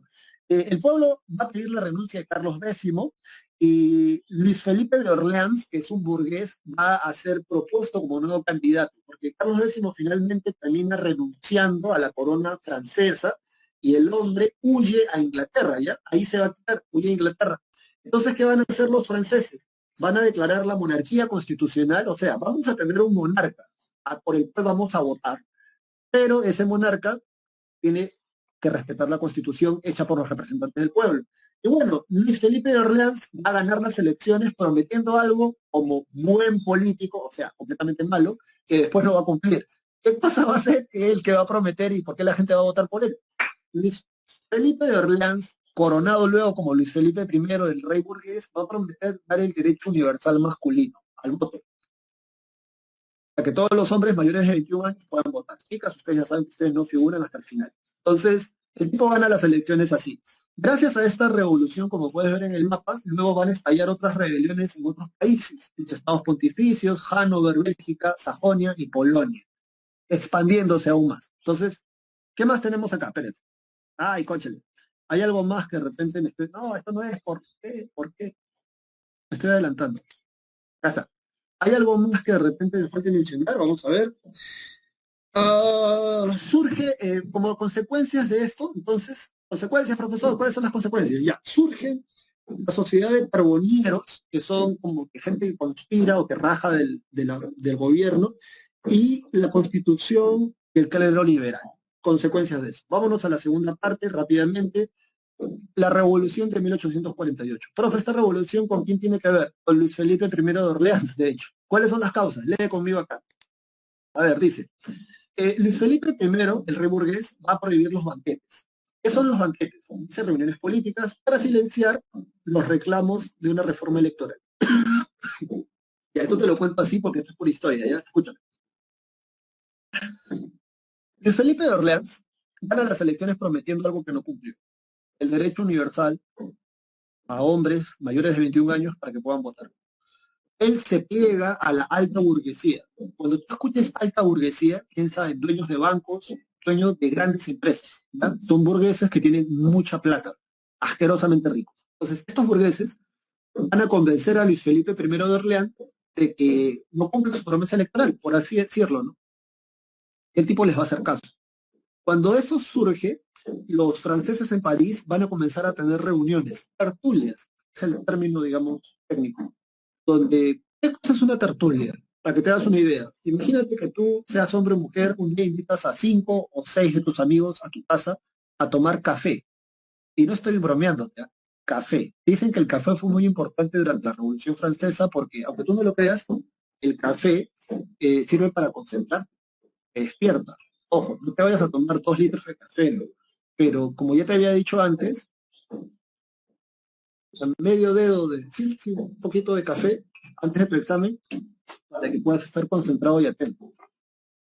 Dicen que el café fue muy importante en la Revolución Francesa porque de hecho dejaron de beber tanto alcohol y comenzaron a beber más café, lo que les daba tiempo para conversar. Bueno, en una tertulia entonces haces galletitas, haces café, alguien saca un periódico de 1848 que muy probablemente decía lo que el rey Luis Felipe estaba haciendo. Entonces uno de ustedes se pone a leer el periódico en voz alta y el resto escucha. Cuando esta persona termina, tú das tu opinión, obviamente diciendo que Luis Felipe de Orleans es un inepto, que como no se idea una manera de sacarlo. Entonces, él va a prohibir esas reuniones, que ya está atentando contra tu libertad de expresión, porque nadie debería de prohibirte poder reunirte en tu casa, compartir un lunch y rajar del monarca porque realmente es un inútil. Entonces, lo van a aceptar. No viene el problema cuando el tipo prohíbe los banquetes. Sí, también se le conoce como el bando prohibitivo a esta sí, la prohibición de los banquetes. ¿Qué cosas son los banquetes? Bueno, como Luis Felipe había prohibido estas tertulias donde rajaban de él, ¿cómo le sacan la vuelta los parisinos a esa ley? Van a ser buffets. ¿Alguna vez ha sido un buffet? Bueno, si no ha sido, yo te lo describo. Entras a un restaurante, pagas, ponte 40, 30, 50, 80 soles, una entrada. Pues tú entras y vas a ver mesas con bastante comida. La gente que por lo general no sabe y es su primera vez, vas a lo que más te gusta, por ejemplo, ves churrasco, ves ceviche, lo que más te gusta. Vas a eso, te sirves 3 kilos de eso, te lo comes y cuando ya estás bien panzón, bien panzona, relajado, mirando a tu alrededor, ¿no? Te das cuenta de que había más comida, que hay dulces, que hay cositas saladas, que hay ensaladas. Uy, entonces ya no quieres más, cuídate lleno. ¿En qué consiste un buffet? Tú comes todo lo que puedas comer. Y bueno, eso es lo que van a hacer los parisinos para sacarle la vuelta a la prohibición de las tertulias. Van a hacer banquetes, buffets. Tú compras un boleto, tú compras un ticket, entras a ese buffet, te sirven tu comida y mientras tú estás comiendo, imagínate, hay alguien que se para sobre su banco y comienza a rajar del gobierno de Luis Felipe, de Luis Felipe I, del rey burgués. Y entonces tú mientras estás comiendo dices, sí, yo te apoyo, compañero, tienes razón. Y entonces eso es lo que el monarca va a prohibir, ese tipo de reuniones. La ley sale en la mañana, en la tarde la eliminan, pero la gente ya estaba molesta. ¿Por qué? Porque no solamente él está prohibiendo que se reúnan para rajar de él, que tiene que ver con la censura, ¿verdad? No respeta la libertad de expresión, sino que además se está metiendo contra un principio económico. Como profesor, claro, porque si tú compras un boleto, tú estás gastando tu dinero para comprar un boleto, para entrar a un buffet, y es tu plata, nadie debería de prohibirte a ti cómo gastas tu dinero. Y eso va en contra de uno de los principios del liberalismo económico, ¿verdad? Que si es tu dinero, tú deberías de tener la libertad de gastar tu plata. La gente salió a las calles a protestar. Bueno, ¿quiénes son los líderes de esto? Hay líderes acá. Ahora, ¿qué tenemos? Causas. La gente pide una mayor participación política del pueblo, los obreros piden una reforma económica y mejores en las condiciones de vida, y bueno, finalmente va a negar Felipe de Orleans el voto universal masculino a los hombres y esto va a prohibir los banquetes y esto va a ser lo que va a propiciar que el 22 de febrero de 1848 la gente salga a pedir su renuncia. El pueblo se va a alzar en armas y va a ser, escúchame bien, el triunfo de los republicanos. Consecuencia de esto va a ser el triunfo de los republicanos estableciéndose la Segunda República Francesa. Profe, ¿cuándo fue la primera? No, la Revolución Francesa, como Maximilien Robespierre. Atento porque hay Tercera República Francesa. Luego se va a dar la caída de la monarquía constitucional y se va a producir, esto va a, bueno, esa medida, los banquetes, va a producir esta revolución. Luego, ¿qué más tenemos por mencionar? Durante la Segunda República Francesa, la alta burguesía decía, coño, ¿a quién vamos a poner ahora como nuevo presidente para el pueblo de Francia? Y entonces ellos van a pensar, van a darse cuenta de que uno de los familiares de Napoleón todavía estaba vivo, un sobrino, Luis Bonaparte. Y entonces van a decirle, loco, no quiere ser candidato para las elecciones en Francia. Y el tipo, mire, tienen que entender lo siguiente, ¿ya? Napoleón Bonaparte para los franceses, históricamente hablando, es un superhéroe. No han ganado tantas guerras con Napoleón, si no fuera por Napoleón. Napoleón derrotó a 5 coaliciones. Entonces, cualquier cosa relacionada a él estaba bien tomada. Parece ser que el sobrino de Napoleón también tenía carisma, aunque no era tan buena estratega militar como el tío. El caso es que la gente vota por él como el nuevo monarca, como el nuevo presidente constitucional de Francia. Pero imagínate tú que la gente lo va a querer tanto, lo va a amar tanto, que van a aceptar que él imponga el segundo imperio napoleónico, porque va a dar un golpe de Estado y la gente lo va a aceptar. Y con él surge el segundo imperio napoleónico. Entonces, a ver, creo que esta ya es la siguiente imagen, ¿o no? Sí, aquí está la Segunda República Francesa. ¿Qué dice acá? Subraya, por favor, porque la pre o San Marcos se pueden preguntar. Surge un gobierno provisional que va a convocar, en ese gobierno provisional, por cierto, es Alphonse Lamartine, el presidente de ese gobierno provisional. San Marcos, hace más de 20 años atrás, preguntó qué diablo se hizo en ese gobierno provisional. Bueno, yo te lo digo. Se abolió la pena de muerte y la esclavitud en las colonias de Francia, con Alphonse Lamartine dentro de este gobierno provisional. ¿Qué más hizo? Va a convocar a las elecciones con sufragio universal masculino, mayores hombres de Francia mayores de 21 años, el que va a ser elegido es Luis Bonaparte. Bueno, posteriormente, como dice aquí, Luis Bonaparte establece el segundo imperio napoleónico, escríbelo por ahí, se declara como Napoleón III. Aquí tienes una fotografía de Napoleón III, el bigote estaba de moda, creo que hasta Piero la tenía un bigote así. Y bueno, acá tenemos a un liberal a su costado, Adolphe Thiers, dice presidente provisional, no de la segunda, ojo, no te equivoques, sino de la Tercera República Francesa, luego de que los franceses son derrotados en la batalla de Sedan. A ver, mira, a mí San Marcos, a mí la PRE, no me pide que yo te explique esto. De hecho, si tú miras en tu separata, este tema no figura en tu separata, porque esta separata yo la hice hace 2 años atrás porque me la encargaron de hacer. Así que este material, digamos, lo he elaborado yo, que es diferente al que a ti te han entregado. Pero ¿por qué me interesa hablarte de la guerra franco-prusiana? Porque si yo no te hablo de la guerra franco-prusiana, tú no me vas a entender por qué rayos estalla la Primera Guerra Mundial. Así que ya nos estamos acercando allí, ya nos estamos acercando a la Primera Guerra Mundial, así que atento o atento porque esto me va a tomar como que 5 minutos, pero vale la pena porque sí vas a entender por qué surge la Primera Guerra Mundial. Entonces, a ver, hasta aquí ya hemos acabado con la clase y te doy las consecuencias de... No, no hay consecuencias. Sí, sí, sí. Durante el segundo imperio napoleónico, con Napoleón III, va a suceder algo muy interesante. Mira para acá, por favor, vamos a graficar a estos con rojo, ¿no? O con negro, sí, con rojo, con rojo. El Kaiser Guillermo II. Kaiser viene de la palabra César, ¿ya? Pero en latín derivado del ruso, o derivado del prusiano, perdón, que es el alemán, el germán. Guillermo I. Guillermo I Hohenzoller. Guillermo I era el emperador, era el rey de Prusia, ¿bien? Su primer ministro, conocido como la mano de hierro, es una pregunta también clásica en los exámenes generales de San Marcos, el premio no ha preguntado nunca por Otto von Bismarck, te lo cuento.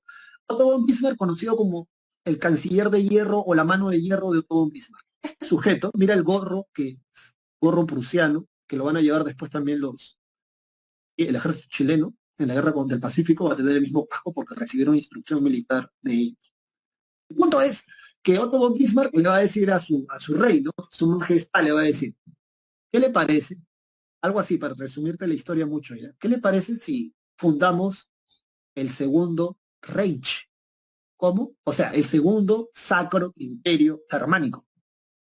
Ya sabes, el que se desapareció con las guerras napoleónicas, que existe desde la desintegración del imperio carolingio. Y entonces, obviamente, Guillermo le pregunta a su primer ministro y le dice, loco, pero ¿tú crees que podemos? Porque tenemos a Austria al este y tenemos a Francia, al segundo imperio napoleónico, al oeste. Entonces Otto von Bismarck le dice, Su Majestad, usted no se preocupe, yo me encargo de eso. Eso es lo que va a suceder. En realidad, Otto von Bismarck va a derrotar en la guerra, escúchame bien, austro-prusiana a Austria. Los va a derrotar y les va a quitar territorios, ¿bien? Les va a quitar territorios firmando la paz de Praga. Profe, no entiendo. Ya, a ver, vamos a ver, para que entiendas. Eso está acá, si no me equivoco. Más acá. Ay, cóchale. Más acá está. A a ver si estamos acá. Oh, no está. Acá está. A ver, Alemania, ¿no? Esta es Austria-Hungría. Alemania, cuando se va a constituir como país, le va a quitar primero todos estos territorios. A Francia le va a quitar estos territorios. Prusia, para que te das una idea, era esto nada más. Bien, Otto von Bismarck. Entonces, por eso es tan alucinante y tan interesante lo que Otto von Bismarck le va a plantear a su monarca, ¿no? Porque era una monarquía pequeña, pero tenían un alto grado de desarrollo industrial y armamentístico. Se habían dedicado a desarrollar estas dos cosas y de verdad que lo van a hacer bastante bien. Y bueno, van a derrotar entonces en la guerra, firman la paz de Praga y le quitan territorios a Austria. Entonces, por ahí cierran las fronteras. Luego se van contra Francia.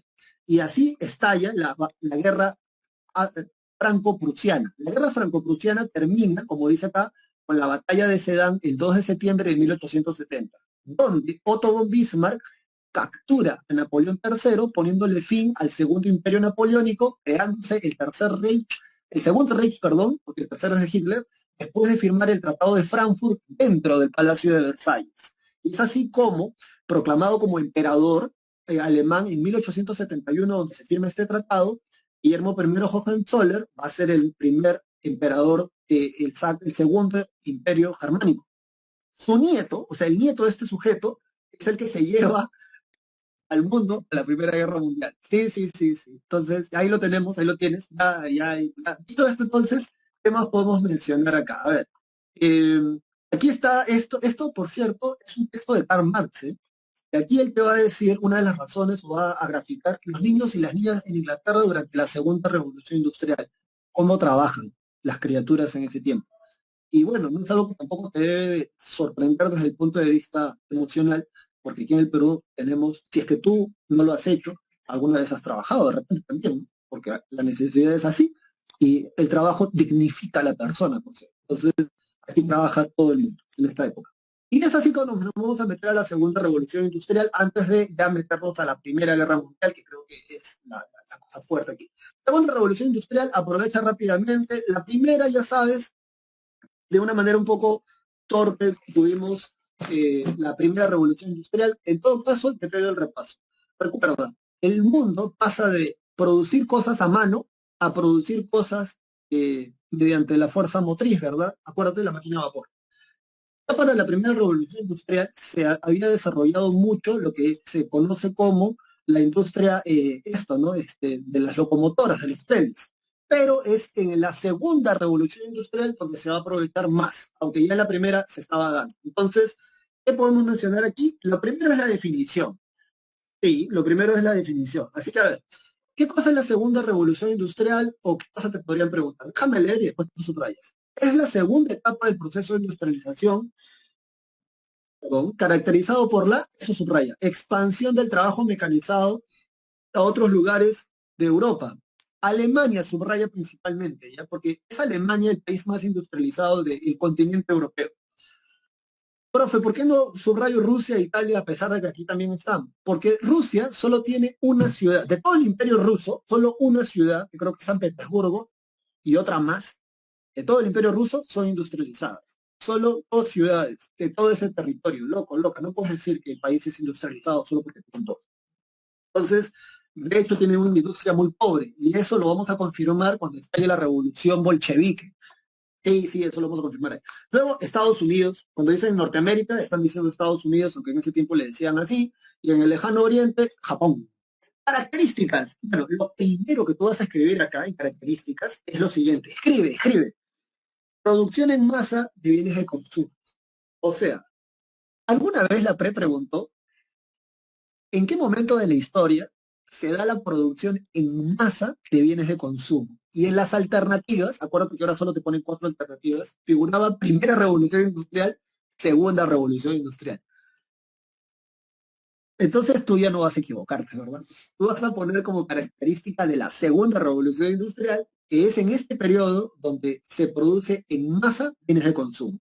Otra característica, si la primera revolución industrial se origina en Inglaterra, la segunda en Estados Unidos alrededor de 1850. Segunda característica, es una nueva fase, hay nuevas fuentes de energía, apréndetelas de memoria, el petróleo y la electricidad. Se va, dice, a dar el desarrollo científico con aplicación en la industria. Claro que sí, profe. ¿Cómo? Por ejemplo, a ver, desarrollo científico de la industria eléctrica, petrolera, farmacéutica y automovilística. ¿Ya? Esos son los principales ejemplos. Luego, hegemonía económica, mira, de Estados Unidos y de Alemania. Sorpresa, el país que se lleva al mundo a la Primera Guerra Mundial y el país que ayuda a los aliados a ganar la Primera Guerra Mundial. No es casualidad. Si tú te preguntas por qué Alemania se va a la Primera Guerra Mundial contra los aliados de Inglaterra, es por eso, por Inglaterra. Porque desde la Revolución Francesa, si no antes, ¿ah? Desde la conquista española, Inglaterra siempre es el país. Entonces, las otras potencias de Europa tratan de bajársela, ¿no? E Inglaterra, de una u otra manera, ha terminado bien parada. Bueno, tanto en la Primera como en la Segunda Guerra Mundial terminaron bien paradas por ellos y también por los soviéticos. No hay que olvidarnos de los soviéticos, sobre todo en la Segunda Guerra Mundial. Entonces, ¿qué es la Primera Guerra Mundial? Alemania midiendo fuerzas contra Inglaterra para saber quién es el próximo hueco del queque en el siglo XX, o sea, en el 1900 para adelante. Bueno, dicho esto, hay una Alemania intenta desplazar hegemónicamente a Gran Bretaña, a Inglaterra. De hecho, y eso lo sé porque en la universidad me han dejado lecturas sobre eso, la lana, ¿te acuerdas que las primeras industrias lanar es inglesa? Bueno, la lana que vende Alemania es de mejor calidad y es más barata que la que vende Inglaterra. ¿Cómo es esto posible si se supone que Alemania no tiene colonias? Porque ese es el otro chiste. Acuérdate que las potencias industrializadas necesitan colonias para obtener la materia prima y para poderla transformar en sus industrias y luego volvérselas a vender a esas colonias. Pero Alemania, como es un país que se ha formado al final, en 1871, no tiene muchas colonias. Cuando llegamos a 1914-15, Alemania tiene una industria militar alucinante, tiene una industria también alucinante, de producción, lana, y van a medir fuerzas con los ingleses y casi les ganan, ¿no? Si no es que estos no se meten. Sí. Pero bueno, luego de esto que nos tenemos, dice, organización científica del trabajo, el Taylorismo y el Fordismo. Ya, esto te lo explico bonito, ¿sí? El Fordismo es bastante sencillo, no es otra cosa sino una cadena de montaje. De hecho, vamos a poner acá esto en azul, cadena de montaje. ¿Cómo, profesor? Sí, el Fordismo es una cadena de montaje. No entiendo. Henry Ford se va a dar cuenta de que si a una persona tú la dejas atornillando ruedas durante un mes, esa persona se va a volver experta atornillando ruedas para siempre. Si a otra persona tú le encargas poner el vidrio o todo lo que sean las ventanas a los autos, esa persona se va a volver experta en eso. Entonces, ¿qué cosa hace Henry Ford? Henry Ford inventa lo que se conoce como la cadena de montaje. Es una especie de mesa, banda elástica, vamos a llamarlo así, donde se van a colocar, ahí esto se me pasó, donde se van a colocar aquí los trabajadores. ¿Bien? Entonces vamos a colocar acá un trabajador, otro trabajador, otro trabajador y otro trabajador. Y lo que va a suceder a continuación es que el trabajador de esta sección es el que monta las ruedas del auto.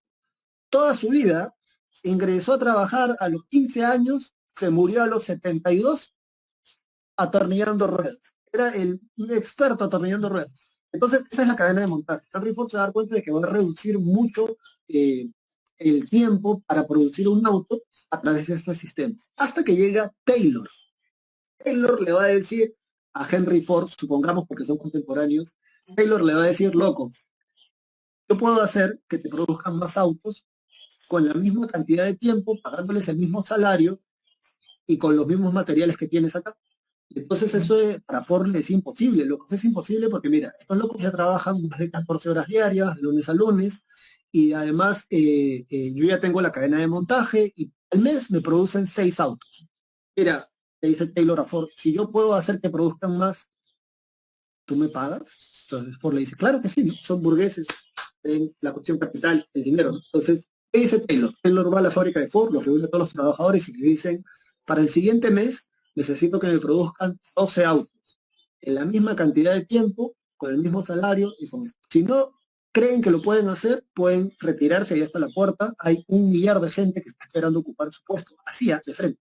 Entonces, obviamente, tú estresada, si antes te montabas las ruedas en, no sé, 10 minutos, ahora lo vas a hacer en 6 minutos. No lo vas a hacer en la mitad del tiempo porque es imposible, pero sí lo vas a hacer, digamos, más rápido que antes porque no quieres que te despidan. Llega a fin de mes y la gente en la fábrica ha producido 12 autos, no, han producido 10, o sea, han producido 4 más de los 6 que ya producían. Y entonces, ¿qué significa eso? Taylor descubre que aplicando ciertos ajustes, tú puedes hacer trabajar más a la gente por el mismo salario y en las mismas condiciones de trabajo. A eso se le llama Taylorismo. Sí, sí. Y eso lo hacen hasta el día de hoy. No es broma, no es chiste. Sobre todo en nuestro país ahora que vienen los extranjeros, porque hay algo que no me va a dejar mentir nadie. Y es que si tienes un poquito de memoria, o si tu familia tiene un poquito de memoria, nosotros ya explotábamos a nuestros compatriotas. ¿Te imaginas el que venga de afuera, documento? Porque si nosotros ya tratábamos mal a nuestra propia gente, no me imagino que harán con aquel que no es de nuestra propia nación, haciendo uso de los nacionalismos, ¿no? Hemos estado aprendiendo en esta clase. Pero bueno, dicho esto, entonces, ese es el taylorismo, ese es el fordismo, y ahora vámonos a las principales industrias, porque ya tenemos que meternos a la Primera Guerra Mundial. A ver, a la industria eléctrica tenemos la General Electric, creada por Thomas Edison, sí, General Electric, Thomas Edison va a crear esta compañía que por cierto va a tener un versus, ¿no?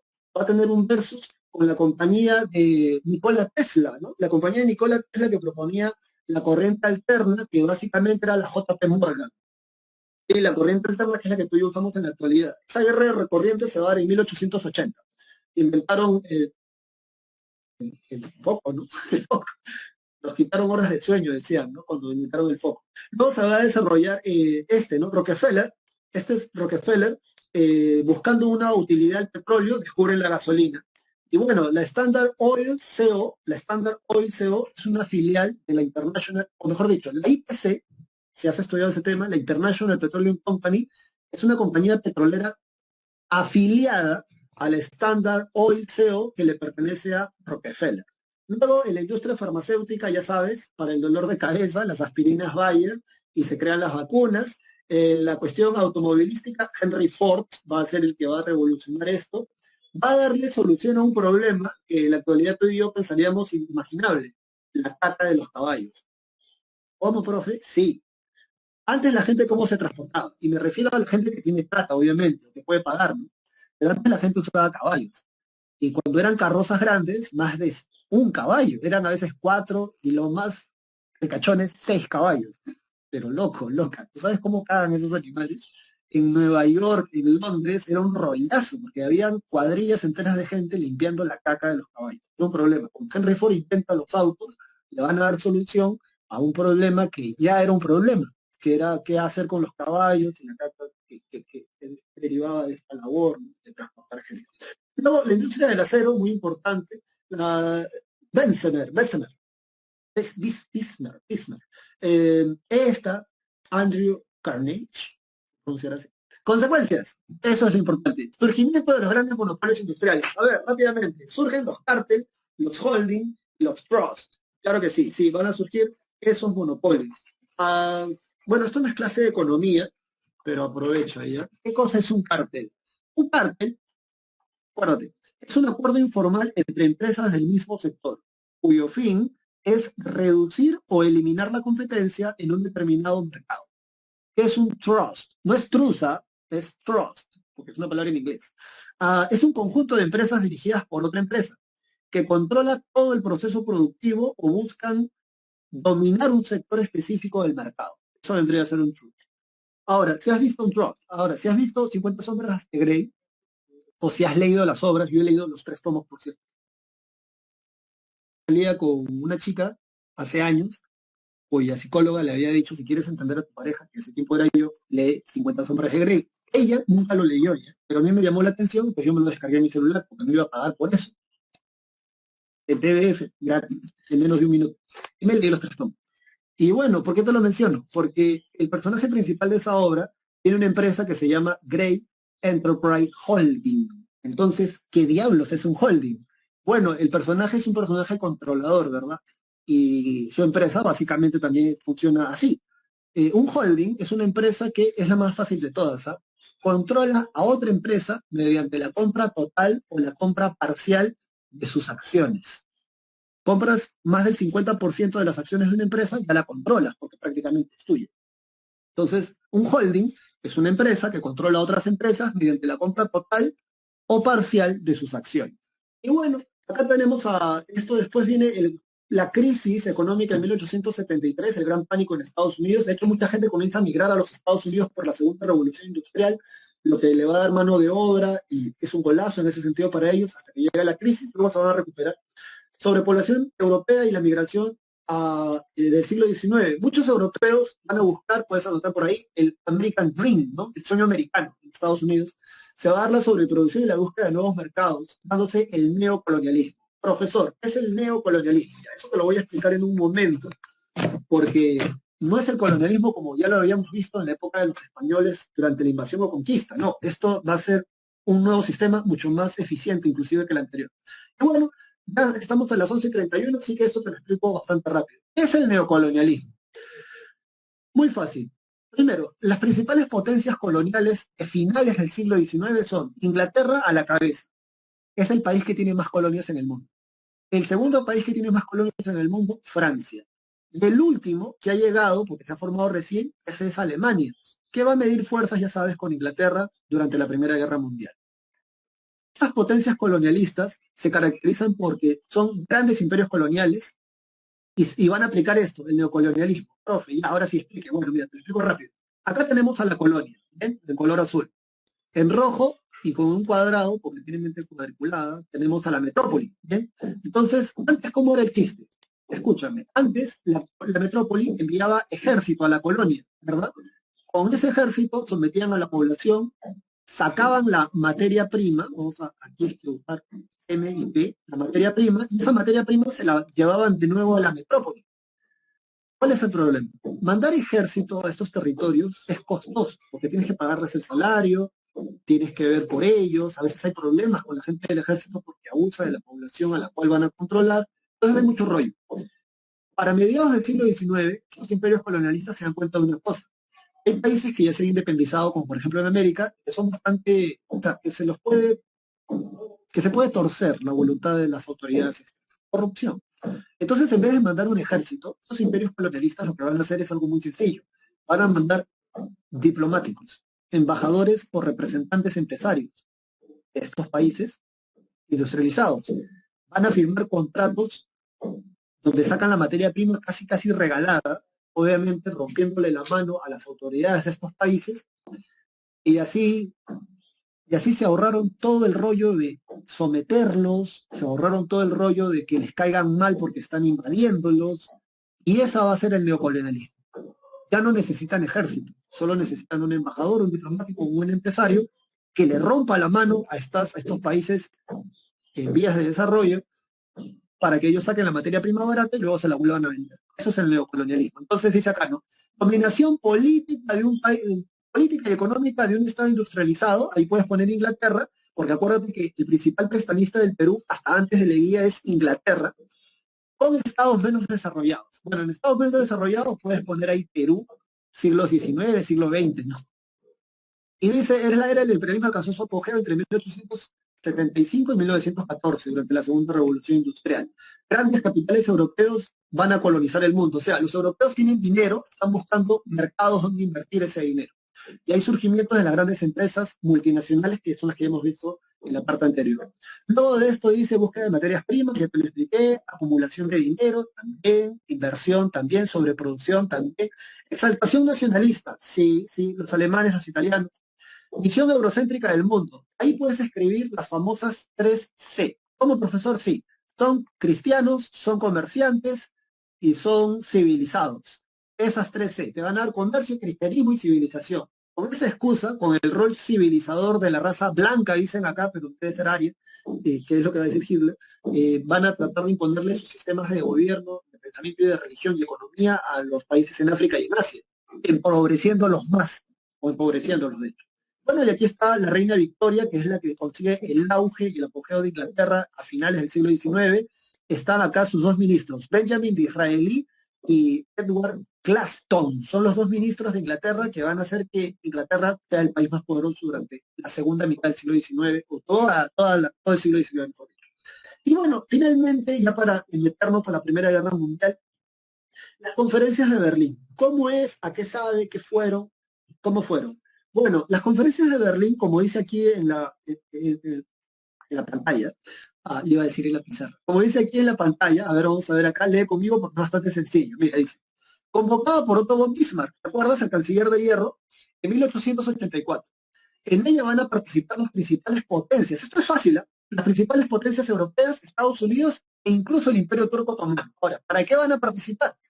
Para saber cómo se llevan, acá dice intervenir ya, pero lo cierto es que quieren establecer cómo se van a repartir África económicamente, como si fuera una torta, van a decir, bueno, Inglaterra, a ti te toca esta parte, a mí me toca esta parte, tú no te metes acá, yo no me meto ahí.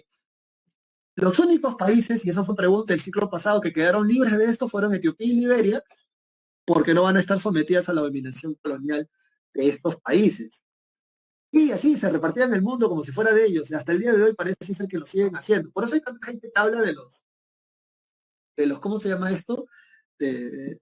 Las conspiraciones, ¿no? Y de las conspiraciones y estas cosas. Pero a ver, ¿dónde está África?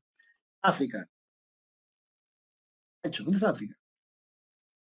Había una imagen de África siendo repartida como una... Acá está, esta es la imagen de África siendo repartida como si fuera una torta. China también está ahí. Aquí están, aquí está, uy, lo encontré, menos mal. Acá está rápidamente, te lo muestro. Estos son, ¿ves? Estos son los países que controlaban cada uno de estos países. La pre-San Marcos no te lo van a preguntar porque es un rollo ya muy específico. O si quieres tomar una fotocaptura, ¿no? Este material de la pre, esto sí no se lo puedo dar. De repente el mío sí, de repente. Entonces, a ver, en moradito, los países que controlan Francia, o las colonias que controla Francia. Acuérdate que Argelia luego se va a independizar luego de la Segunda Guerra Mundial. Italia, España, mira acá Marruecos, y ahí viene Franco. El Reino Unido, mira todo lo que tiene el Reino Unido, prácticamente es del Reino Unido, Alemania, lo que tiene Alemania, Bélgica, mira lo que tiene Bélgica, el Congo. Por eso se van a ir por eso iban a irse a una guerra, porque las conferencias de Berlín, Bélgica y Portugal se quieren pelear por esas tierras. Otto von Bismarck le dice, bueno, en vez de matarnos entre nosotros, porque de una vez no nos repartimos África. Si tú miras cómo se la están repartiendo, es una repartición completamente arbitraria. Esta repartición luego va a generar que las comunidades nativas africanas que antes vivían como seminómades dando vueltas, queden atrapadas en un solo lugar donde hay otras comunidades, generando guerras tribales. Y hasta el día de hoy se están matando. Bueno, luego de esto, ¿cuáles son las consecuencias de las conferencias de Berlín? Nada, que se van a repartir África como si fuera una torta. Eso es lo que han preguntado la PRE y eso es lo que a ti y a mí nos debería interesar. Así que vámonos ahora inmediatamente a la Primera Guerra Mundial, que creo que es lo que a todos nosotros nos interesa. Bueno, entonces toda esta parte de Primera Guerra Mundial nos quedan exactamente, creo que apenas unos 15 minutos, así que vamos a darle duro y parejo. Primera Guerra Mundial. ¡Ñe! Aquí los aviones, por primera vez en la historia, van a intervenir junto con los dirigibles, el Zeppelin, ¿no? El Zeppelin. Entonces, a ver, la Primera Guerra Mundial. ¿Por qué esto está acá? Bueno, la fuente de las imágenes, de la parte de las imágenes de Academia Play, puedes buscar, de hecho, el video de la Primera Guerra Mundial, donde te van a hacer un resumen de todo lo que yo te voy a contar ahora. El avión rojo, en honor al balón rojo, que hasta los primeros años de la guerra los estadounidenses actuaban como interpretando papeles de los alemanes en la Primera Guerra Mundial, aunque no lo creas, porque duró años. Bueno, entonces, a ver, Primera Guerra Mundial, antecedentes. El primer antecedente es la paz armada. La paz armada mira los años, va desde que Alemania se hace como país hasta que estalla la Primera Guerra Mundial. ¿Por qué se da la paz armada? Porque Alemania se crea como país. Una de las consecuencias de la unificación alemana es que Alemania es la potencia más fuerte de Europa, es el país más industrializado de Europa continental, occidental, y además es un país autocrático, militarista y expansivo. Y por eso surge la paz armada. Porque Alemania, cuando se constituye como Segundo Reich, comienza a desarrollar aún más rápido su industria armamentística. Las potencias europeas como Francia, Inglaterra dicen, pero si este loco se está armando hasta los dientes, ¿contra quién se está armando? Yo también me voy a armar. Piensa que en 1879 estalla la Guerra del Pacífico. Luego de esa guerra nos quitan el salitre, que es la base para hacer la pólvora. ¿Dónde crees tú que sacan toda la pólvora de los europeos o una buena parte de esa pólvora para su guerra, ¿no? Porque sin pólvora no puedes detonar ni una bala. Entonces, a eso se le llama la paz armada, que es una carrera armamentística entre las potencias europeas. Luego surge la pugna de los Balcanes, que en un momento te voy a decir qué cosa es esa pugna. Y bueno, causas la rivalidad entre las potencias, acuérdate, Inglaterra versus Alemania, que son industrializados e imperialistas. Luego de esto tenemos el pretexto. Acuérdate que siempre, siempre, siempre la los pretextos. El magnicidio en Sarajevo por 8 de junio de 1914 mata a este tipo, a su esposa. ¿Quién es este tipo? ¿Quién es este tipo? El tipo es Francisco Fernando a la derecha, elegido como víctima porque era heredero del imperio austrohúngaro, y su esposa Sofía Koch, que por cierto es como la Cenicienta, porque ella era una noble, pero no era tan noble como para casarse con un heredero a un reino, y aún así se casa, ¿eh? Y toda la nobleza europea la trataba mal, o al menos la de Austria-Hungría la trataban mal porque no era supuestamente de Alpurnia, pero él la quería muchísimo. De hecho, una de las últimas cosas que le va a decir luego del atentado es: Sofía, no te mueras, le va a decir eso. Y aquí hay un texto donde básicamente se va a narrar lo que va a ocurrir. ¿Qué cosa sucedía? ¿Por qué se dio este atentado? ¿Qué cosa es Sarajevo, profesor? Yo ya me estoy mareando. ¿Cuál es el pretexto? ¿Cómo se come? ¿Cómo va esto? Bueno, a ver, primero, los bloques militares. A este lado, la Triple Alianza, que por cierto, la P puede preguntarte por ese nombre, la Triple Alianza, o también conocida como de las potencias centrales. A este lado, la Triple Entente o de los aliados. Mira que acá está Estados Unidos, acuérdate de eso. Entonces es un versus. Este versus se va a iniciar por lo siguiente. Gabriel Príncipe, miembro de la Mano Negra, mata al heredero del trono austrohúngaro, Francisco Fernando, como lo has visto en la página anterior. Entonces, ¿por qué lo mata? Lo que sucedía, a ver, creo que acá hay un mapa, sí, acá está. Mira acá, por favor, te lo explico rápidamente el pretexto, ¿ya? Serbia, acá está Serbia. Serbia, ¿dónde está Sarajevo? Acá está Sarajevo. Ya, como tú puedes ver, Serbia, Sarajevo, mejor dicho, pertenece a Austria-Hungría. Bueno, originalmente, la nación los de Sarajevo, que son de Bosnia y Herzegovina, son parte de la nación serbia. Creo que, a ver, vamos a ponerlos con color verde, ¿ya? Para que entiendas esto, ¿no? Entonces, son parte de la nación serbia. Entonces, los serbios reclamaban Sarajevo y Bosnia y Herzegovina como parte de su territorio, porque tenían las mismas costumbres, eran de la misma nación. Pero Austria-Hungría, ese territorio lo tenía como un protectorado.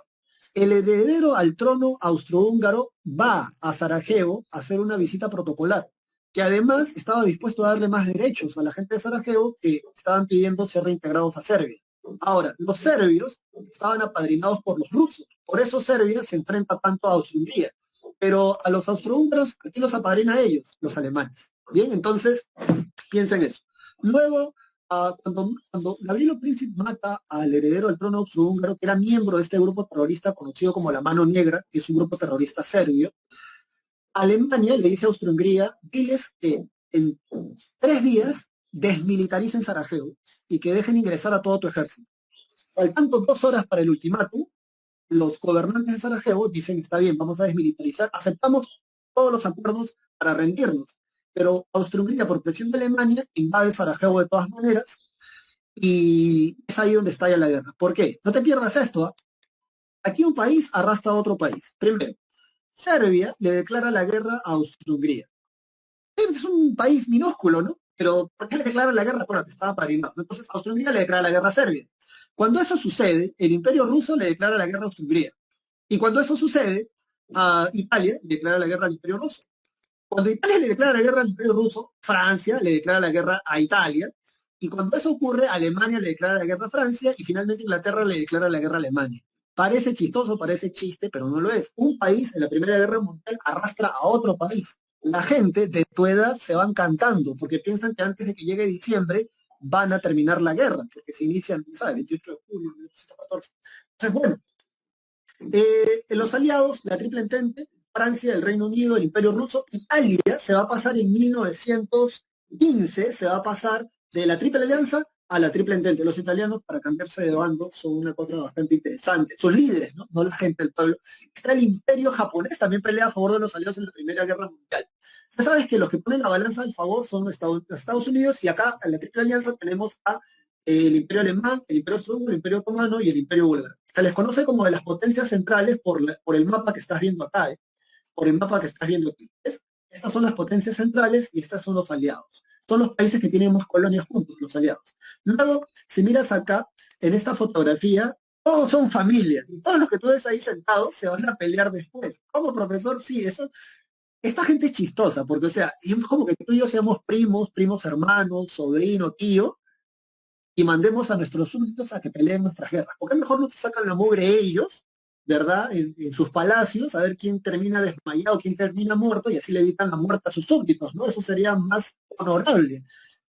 O los presidentes de los países en la actualidad, ¿sí o no? ¿Por qué en vez de mandar a nuestros soldados a la guerra, por qué no se pelean ellos? Tal vez así tendríamos presidentes que hagan ejercicios o practiquen artes marciales. Y la disciplina, ya sabes que de una u otra manera hace gente más ordenada, al menos, ¿no? Hitler era disciplinado. Pero bueno, vamos a leer este texto para pasar a la siguiente parte porque ya se nos acaba la clase. Ya, a ver, vamos a leer aquí, dice. Escucha, ¿eh? Cuando en mayo, y porque no creo que pueda poner la foto y la imagen y el texto al mismo tiempo, ¿verdad? A ver, creo que no. No, no puedo ponerla, no puedo poner. Entonces ya, a ver, así. Ah, pero sí puedo agrandarlo. Ajá, aquí está, ya. Aquí está, dice. Cuando en mayo de 1910 murió el rey de Inglaterra, Eduardo VII, en el cortejo funeral desfilaron a caballo 9 monarcas europeos, todos ellos emparentados en la foto, ¿no? Detrás, o sea, los que están parados detrás. Hakon, eh, séptimo de Noruega, Fernando de Bulgaria, acá, Fernando de Bulgaria, Manuel II de Portugal, claro, mira, esa tiene una cara así, ¿no? Cara españolísimo. El Kaiser Guillermo II, míralo acá, el Kaiser Guillermo II de Alemania, Jorge I de Grecia, acá, y Alberto I de Bélgica. Debajo, sentados, Alfonso III de España, acá también está, en español, Jorge V de Inglaterra. No sé si te das cuenta, pero tanto Jorge V de Inglaterra como el Kaiser Guillermo son parecidos, ¿ah? Míralos, míralos, míralos ahí. De hecho, hay una foto, creo que más adelante, donde se ven igualitos. Son primos hermanos. Son hijos de de las mismas hermanas, si no me equivoco, que son hijas de la reina Victoria. Sí, sí, sí, entonces ahí está, ¿ya ves? El rey de Inglaterra y el Kaiser de Alemania y el zar de Rusia eran primos hermanos, ¿ves? Y parecía que el parentesco iba a salvaguardar la paz mundial, pero en realidad se fueron a la guerra. Entonces, guerra de movimientos, y ya estamos ya en esta parte, nos quedan 6 minutos para acabar la clase, así que atento y atenta porque ya se nos acaba todo. A ver, guerra de movimientos, entonces están las potencias centrales, están los aliados, están los frentes, frente occidental y el frente oriental. Profe, frente oriental, no entiendo. A ver, esto es sencillo. El oriente, acuérdate, en el caso peruano, la selva. El occidente peruano, la sierra y la costa. Entonces, frente oriental, Alemania de cara al Imperio Ruso, frente occidental, Alemania de cara a Inglaterra y a Francia. En el frente occidental, en agosto, se da la batalla de Lieja. ¿Por qué esta batalla es recordada? Es la primera batalla de la Primera Guerra Mundial. Pregunta quién la prea. Y es la invasión de Alemania a Bélgica y a Francia. Esos alemanes una cosa así, en la guerra, de verdad que por eso hay mucha gente que los admira al margen de la ideología, ¿no? ¿Cómo vas a matar judíos o gente porque no es aria, loco, no seas imbécil? No, no, está mal eso, está mal. Entonces, en septiembre, primera batalla, la primera batalla de Marne. Miren, por la primera batalla de Marne la he preguntado hasta el cansancio, porque tiene que ver con la segunda. Si hay primera es porque hay segunda. ¿Qué tienen en común con esto? Derrota alemana. Supuso el fracaso del plan Schillmann. El plan Schillmann quería hacer un movimiento envolvente para agarrar Francia y quedársela de una vez. Ese plan va a fracasar. Los alemanes querían de un puñete terminar la Primera Guerra Mundial, al menos en esta parte. Luego, mira, acá tenemos una super foto donde dice, para barrer los fuertes belgas, en Lieja, los alemanes contaban con la potente innovación de artillería. Aquí tenemos a la gorda Berta, así se llamaba, ¿no? De Dick Carta, que mira este cañón, recuerda a Metal Slug, si ha jugado ese juego de Play, que es un vacilón.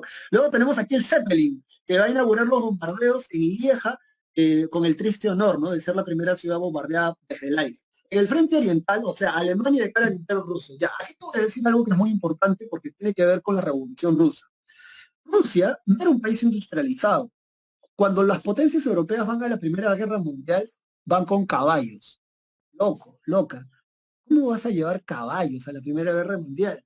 Mira, te están agarrando a cañonazos, te están agarrando a bombazos por el aire. ¿Y vas a llevar caballos?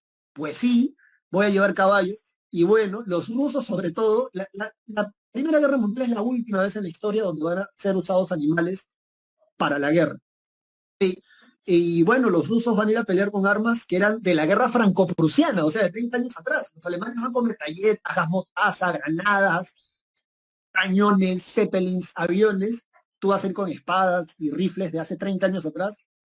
La gente va a morir como cancha, el pueblo va a protestar para que el imperio ruso se retire de la guerra, el zar no va a querer hacer eso y le va a estallar la guerra. Entonces, a ver, lo que la PRA ha preguntado, en la batalla de Tannenberg, Alemania vence al imperio ruso, acuérdate, la PRA ha preguntado por eso, en la batalla de los lagos masurianos, también los alemanes le sacan la mugre al imperio ruso, y consecuencia de eso, dice Russell, al mantenerse en la guerra, agudiza los conflictos sociales al interior de su país, y puedes agregar ahí lo que produce la revolución rusa, ¿no?